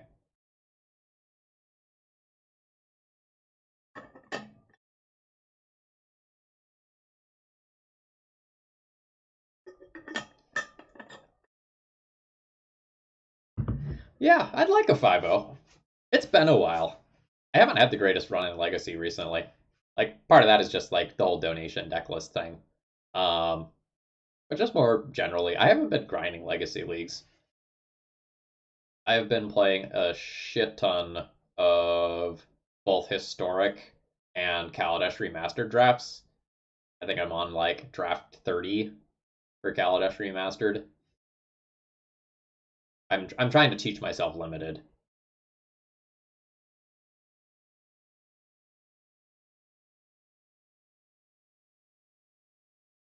Yep.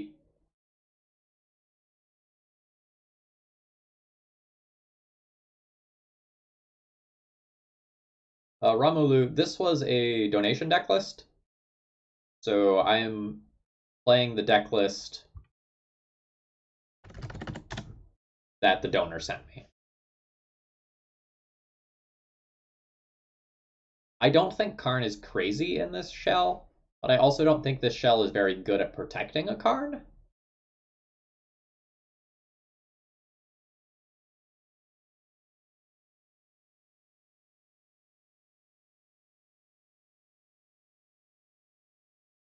So I think my line is Mox Diamond, Discard City, Ancient Tomb, Green Sun for X equals 0, followed by Chalice of the Void.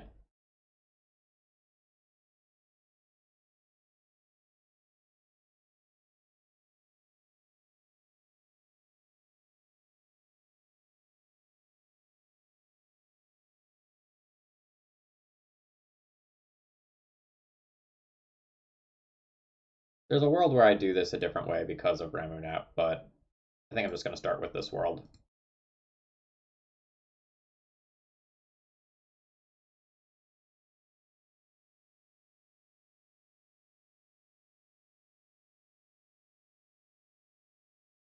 Alright, I have 4 mana in play on turn 1, and I produce a Chalice of the Void. And my opponent's playing blue on a mulligan. Nice.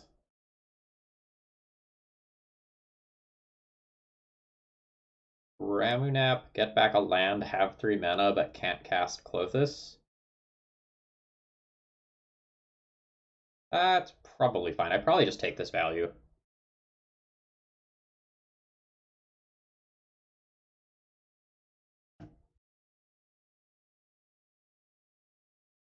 Klothys isn't great until there's some stuff in the graveyard anyway.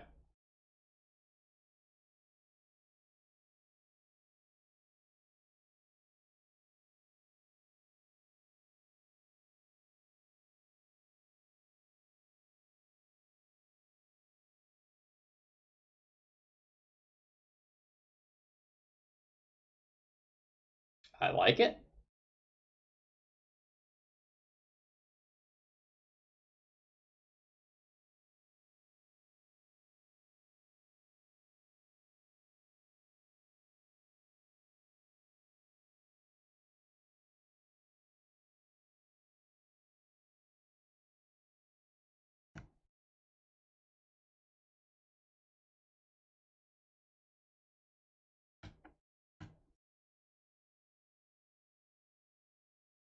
I'm not sure that I want to show them this wasteland this turn.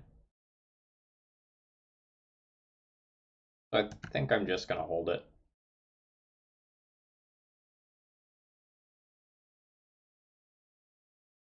Oh! That's probably bad for me. Oh, it's an Urza. That's not the end of the world.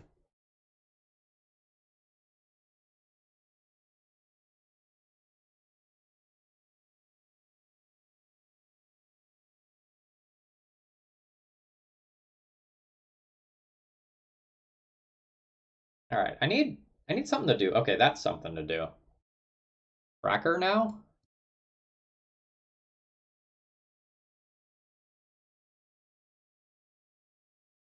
Yeah, probably tracker.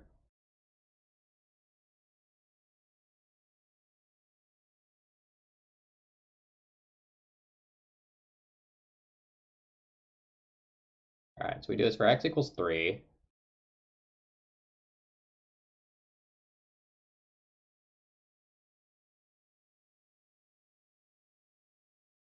There is also Rex Sage. I could Rex Sage the construct, but I think tracker will just be better in the long term.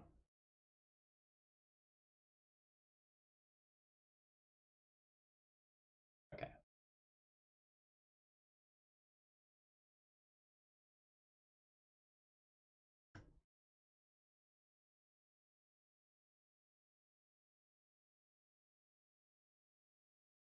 I guess technically I should have cracked this first.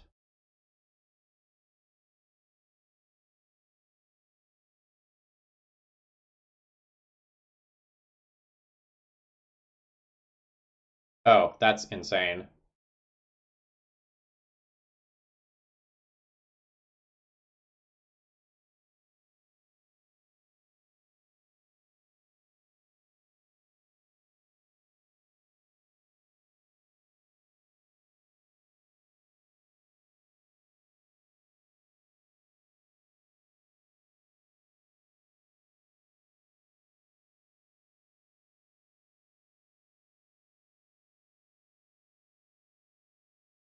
That is also insane. I also don't get to crack my clues.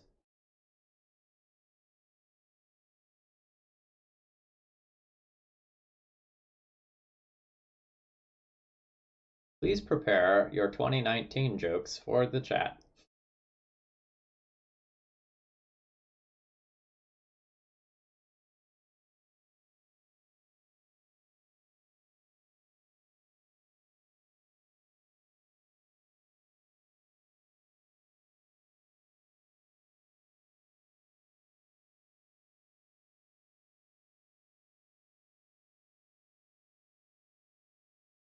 Yeah, and my opponent can just lattice me. That's brutal.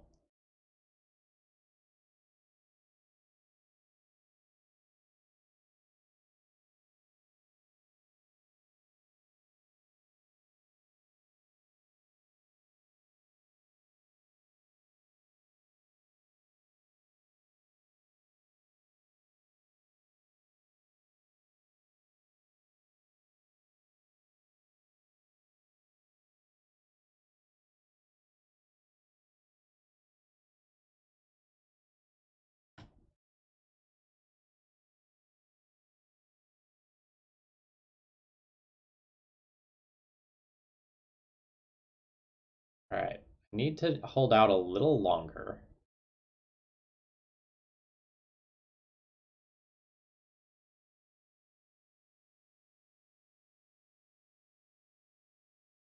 So next turn I can go city and play smokestack. So I can just wasteland them this turn. I have to place them on the stack.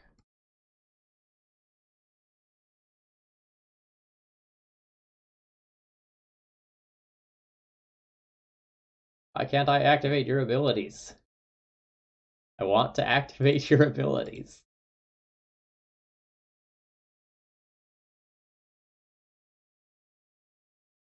Will my opponent trade Tireless Tracker for Construct, or will they let that back through?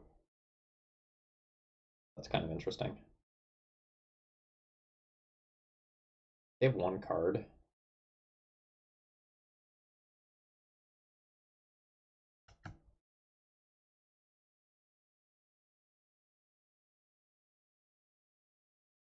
Let's try and get this hit in.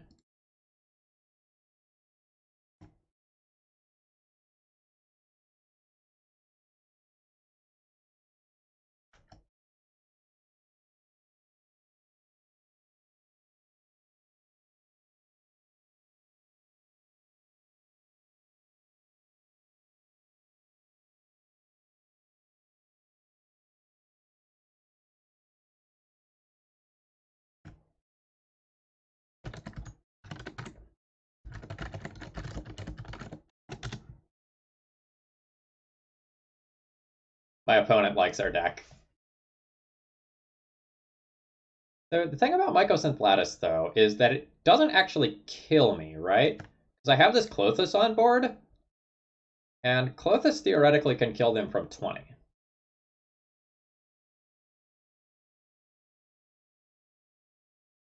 So they probably need to Sky Sovereign.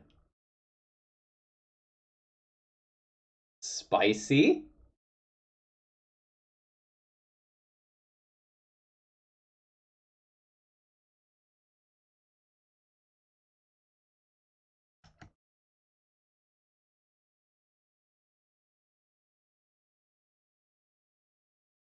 Oh, interesting that they take out the Tireless Tracker over the Ramunap there. What's the crew cost on this? 3. Okay.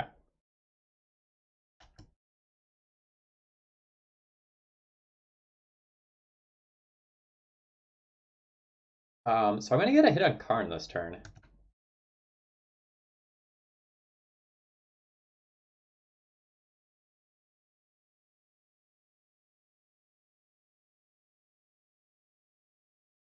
Okay.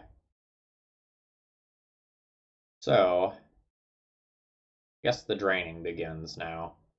I can play City from the graveyard to cast Smokestack.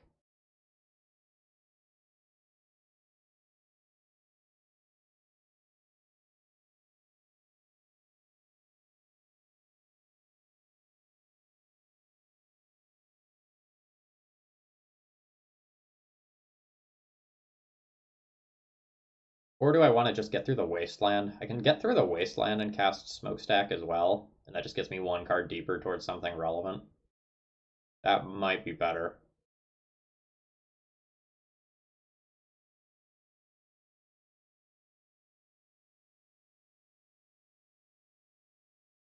Okay, so I attack in with both of these creatures on Karn. This is crew 3. This is crew 3.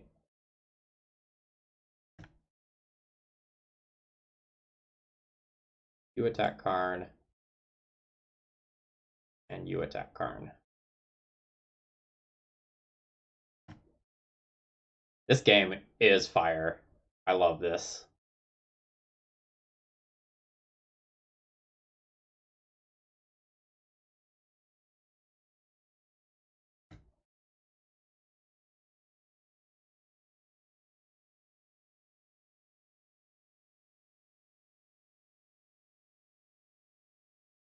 All right.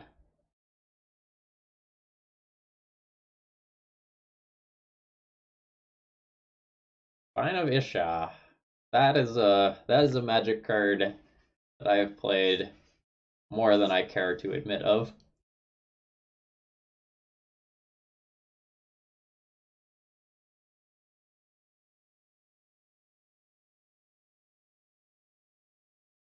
I probably lose the Ramunap this turn.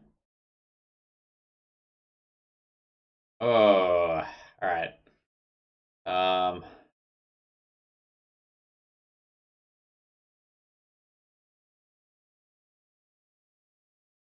I lose Ramunap, take 11.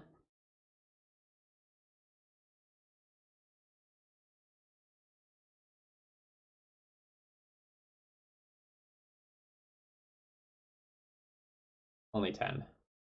Right? 5? Yeah.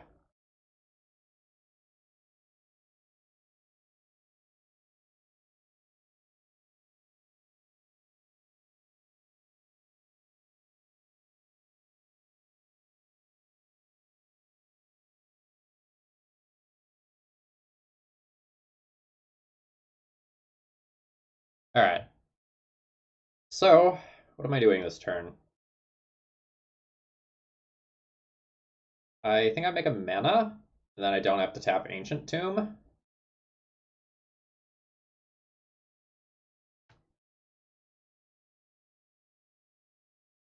I have to eat one of my own. No, there's a city over there.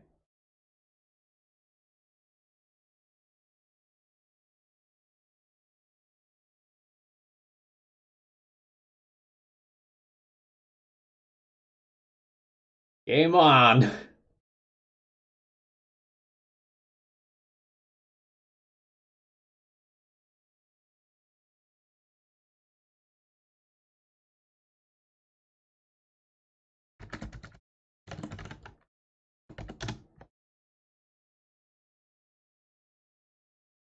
Yeah, the drain pays for the Ancient Tomb, but I would like to accumulate life if possible.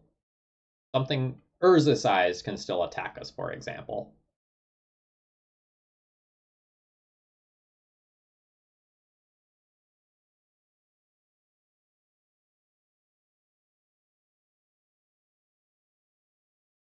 Actually, yeah, that's true. I was thinking about my life total, not my opponent's as well. Yeah, okay. I just misplayed.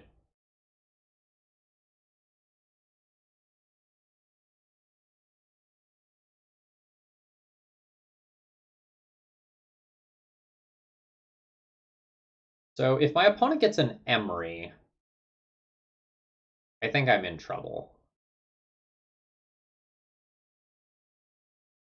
Because Emery would mean that they can sacrifice something every turn cycle.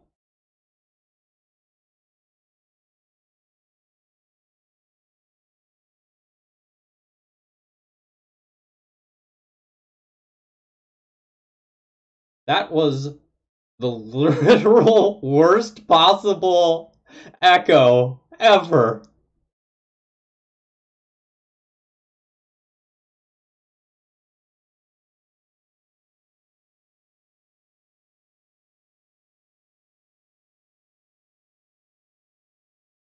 Oh, Holy shit. All right. All right. Not only did it give me 7 lands, it also gave me 7 cards in hand for ensnaring bridge.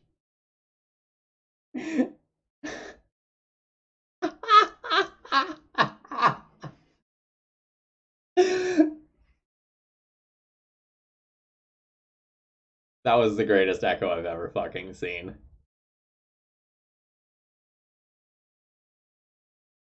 Oh my god. Okay. Collector Oof seems great. Having access to Thrun and Karaka seems good.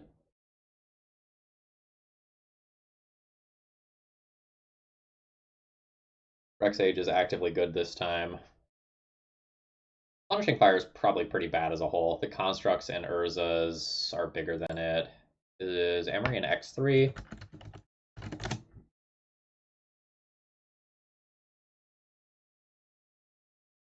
Emery is... No, Emery is an X2. I guess Punishing Fire has text against Emery.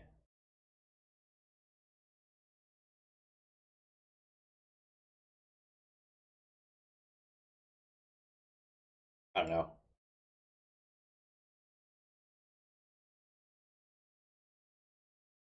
I don't think I want the Punishing Fires.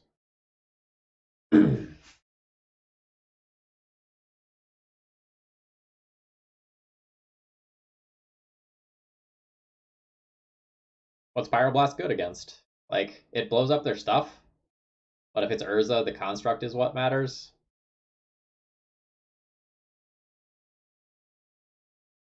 Maybe it's better than Trinisphere?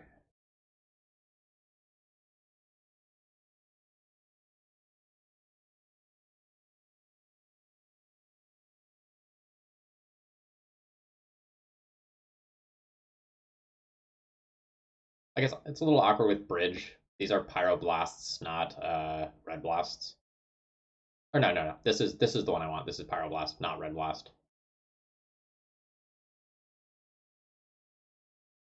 All right.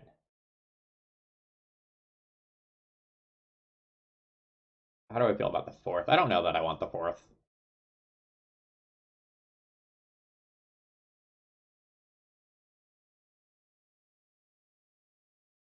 I think Ensnaring Bridge is how we beat large construct tokens that get into play, so I'm going to keep the bridges.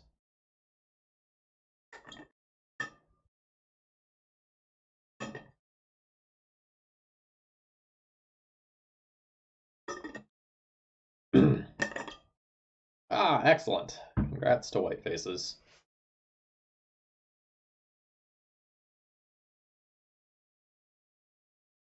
So this hand isn't explosive or anything, and it needs more lands, but it has Chalice on 0, which is very good, and it can stop the first blue card that hits play.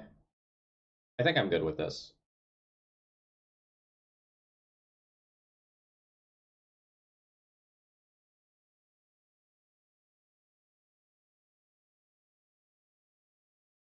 I think the Trinisphere is justifiable on the play, and actively wrong on the draw.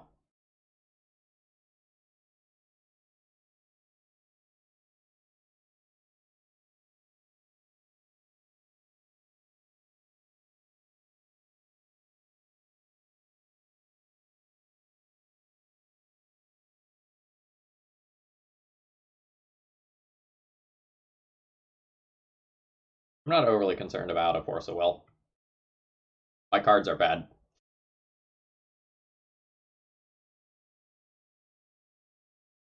What are the stats on it? No, it doesn't matter. I have Pyroblast, so the attack's still safe.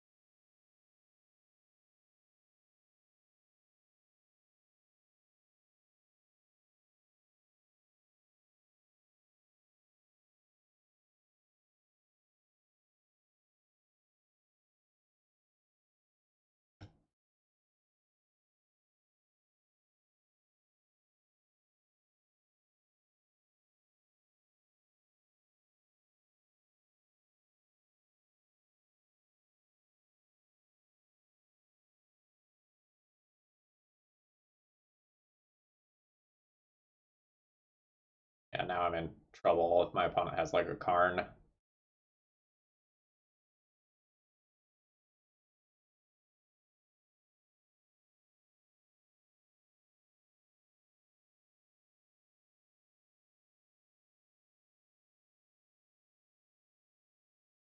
What are they thinking about? Why would they like tap and then untap Ancient Tomb?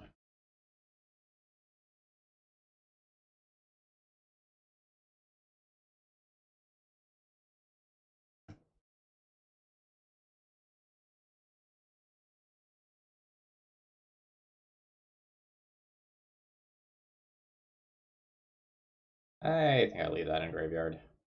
I have Clothis.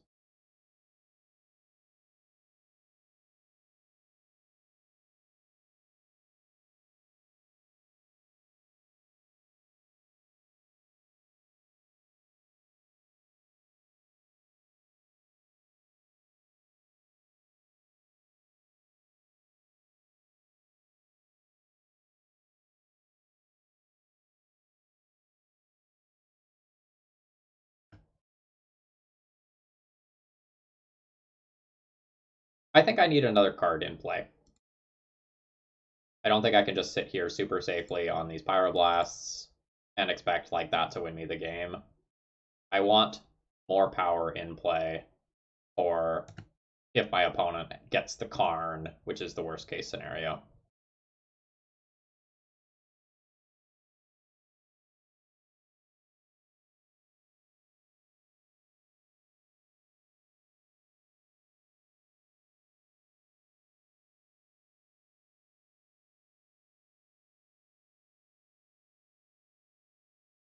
All right, that's actually the worst case scenario, I suppose.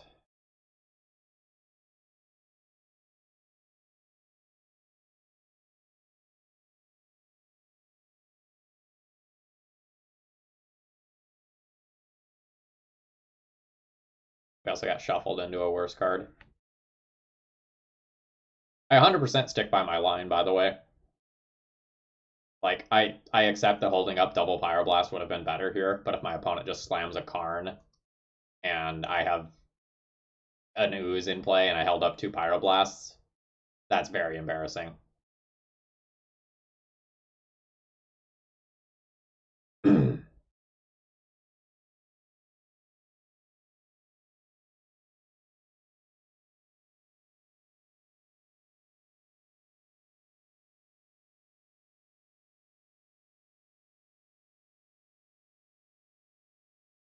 These are also just like better than treasure tokens now because of Urza.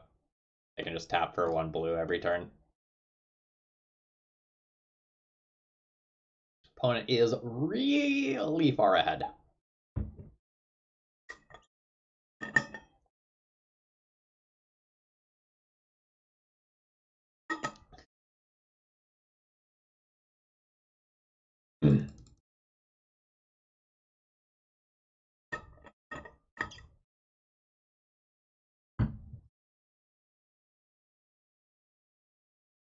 Well, at least you all get to see this happen. I guess this is probably like new and interesting to some of you. Yeah. Now the chalice is dead.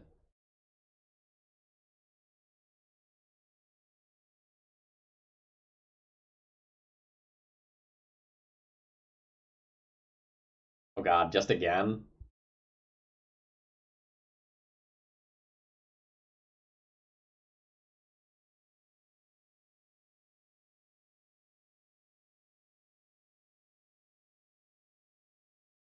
I can now just be dead to another Karn for Mycosynth Lattice instantly?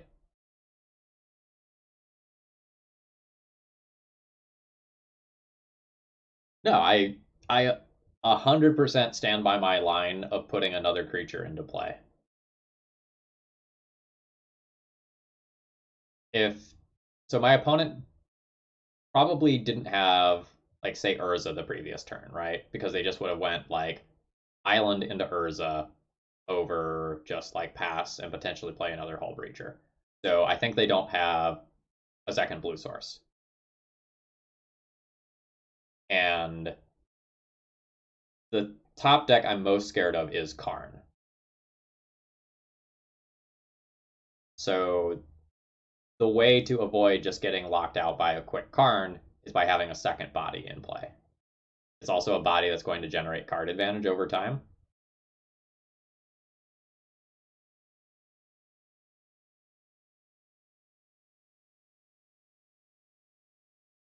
I get that life.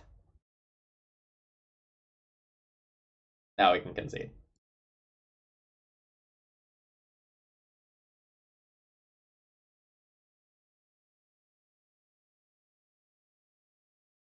I'm still like quite happy with a 4-1 finish for this deck. Like I consider that a great success.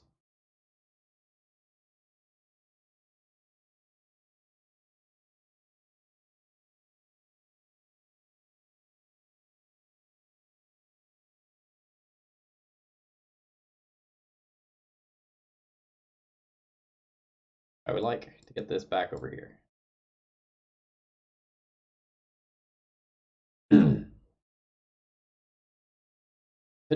Like before I do the debrief, just talking about that line just a little bit more.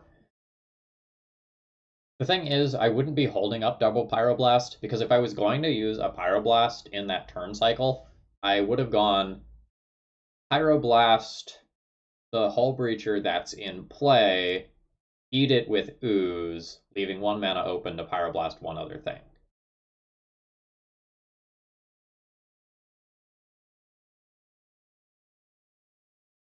And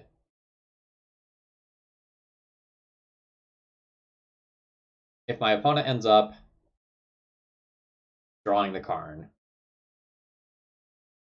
and I just have an Ooze in play, and I also like an Ooze that doesn't pressure Karn enough that Karn like has to minus that turn. They unlock all the 0 drops in their hand by plussing. They'll have a Karn at 3 loyalty to my Scavenging Ooze. And then the following turn, they can like minus get bridge, stall things out behind a Karn. And I think I'm in like huge, huge trouble.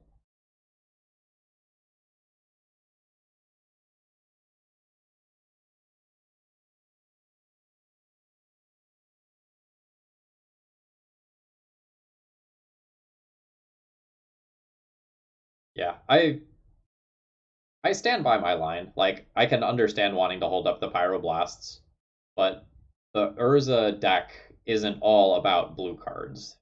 There's plenty of very powerful colorless cards, and if my opponent plays one of those instead, the holding up Pyroblast lines are embarrassing.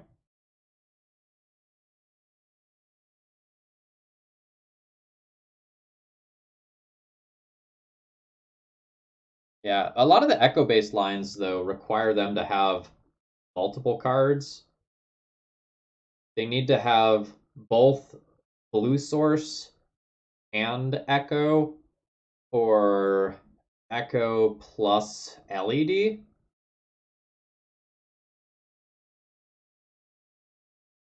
You start running into situations of like opponent has a number of 2-card sequences that could result in that being good.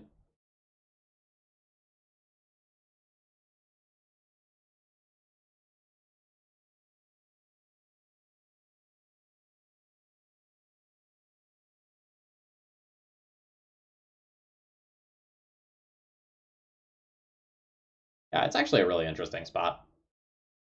Okay, do a debrief here. The deck performed really well tonight, but I don't know that this deck is cohesive at the end of the day. So, this deck is a deck that has multiple plans that are slightly overlapping, but not 100% symmetrical. So, there is a Grove of the Burnwillows Punishing Fire combo. There is a Ramunap Excavator and like City Ghost Quarter Wasteland combo, and you can add the fetch land in there as well. There is Smokestacks plus Ramunap Excavator and or Tireless Tracker as a combo. And then there are these things that are kind of the glue holding them together, Chalice of the Void, Trinisphere, Green Sun. But some portions of the plan conflict with each other. So the vast majority of games, you are going to win by attacking in with smallish creatures repeatedly. But if you're hellbent, like you probably are going to be with this deck most of the time come the end game, you don't actually get to attack. And so if you can't attack, you need one of these two cards, in play in order to win. Or you can grind things out through Punishing Fire. And kind of on the Nambo route, Trinisphere slows down your Punishing Fire combo significantly. And if that's costing you life while giving your opponent life, or like you're replaying City of Traders or losing City of Traders, it becomes harder to Trinisphere, like Punishing Fire lock people. So I don't know that this is the most viable thing in the world. It worked for us tonight. It was competitive in all 5 rounds. But I don't know whether or not there's enough potential here that someone who randomly sees this deck should put the time into grinding with this versus some other more proven deck. Like, at the end of the day, Smokestack is a card that hits the board and does nothing for like a turn and a half. And that's a really scary place to be in a format where things like, Oko and Dreadhorde Arcanist and Uro and such exist. So this was really fun, and the deck was a little bit less clunky than I thought it was going to be. But I'm still left with a lot of questions about the deck. Like, are the sideboard white cards really worth it? Is this the, best configuration of threats? Should something like a Shifting Ceratops be in there over Sigarda, for example? I think there's a lot of things you can still do to hone this deck a little bit more. Yeah, I think Oko is a nightmare for this deck. Like, Oko getting rid of your Smokestack, your Chalices, Trinispheres, Bridges, and stuff is pretty bad. And this is a deck that really cares about the text on its creatures. So, for example, if you're playing a Ramunap Excavator-centric hand and your Ramunap Excavator is now a 3/3 Elk, you're not getting to rebuy your lands from the graveyard, which means you're not getting value for Tireless Tracker, which means your Smokestack sort of stuff isn't going to work as well. Yeah, I'm just terrified of Oko when I am playing a deck like this.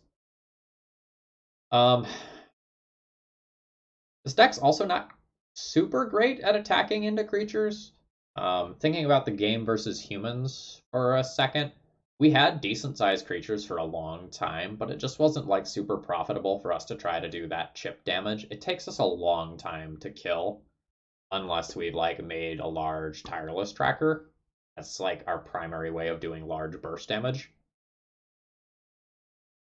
So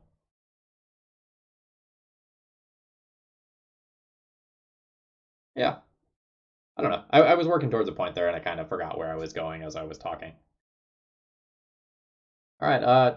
Anyone in chat have any thoughts about this deck list? Like, I know my donor will be watching this video later if they didn't catch it live. So, do you have any other ideas for things they could try out that weren't mentioned?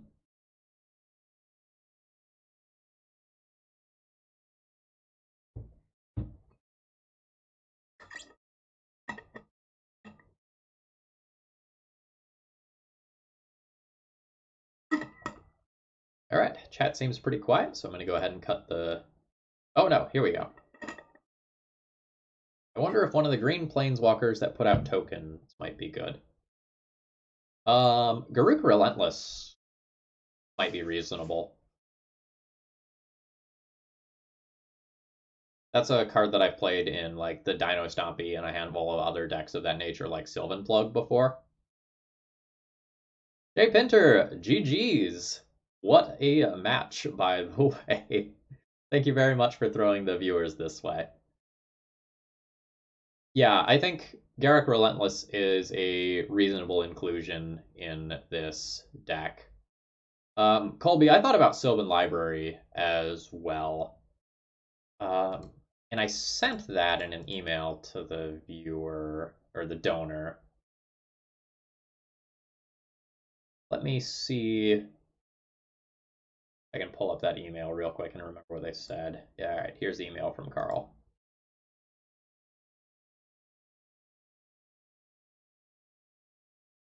I used to run Sylvan Library in before I adopted the Red Splash. My mono-green version lacked removal and often stabilized on very low health, and thus didn't get to pay life to draw extra cards all that often.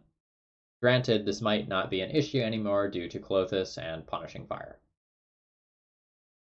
Okay, yeah, I think that's a valid criticism for why Sylvan Library might be good, might not be good.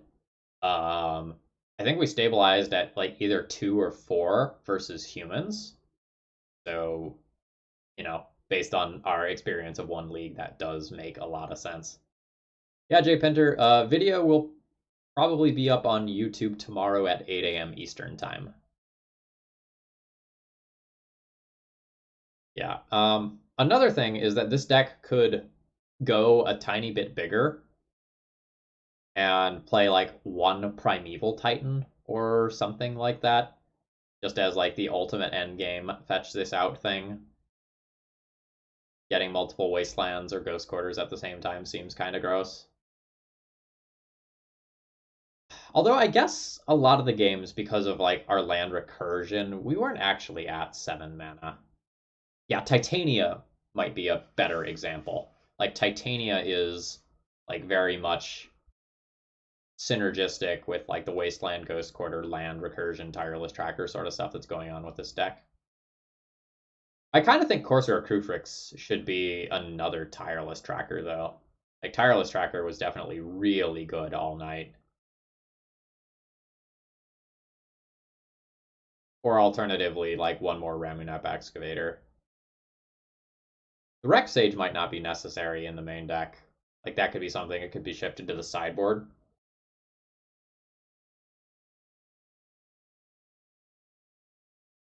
Yeah, I might test like -1 Rex Sage, +1 Titania in the main deck, -1 Courser, and then +1 Ramunap or Tireless Tracker.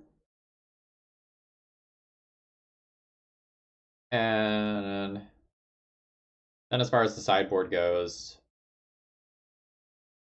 I might be tempted to try shifting Ceratops and a Garruk Relentless. Or no, like shifting Ceratops and Titania in the board in these 2 slots. Yeah, I think that's what I would do. Gitrog monster. Probably too deep, but like I do appreciate the gusto being put on that. All right, for the YouTube folks, if you watched this to the end and you enjoyed it, please consider, commenting, liking, all that sort of stuff. It helps more people find the videos.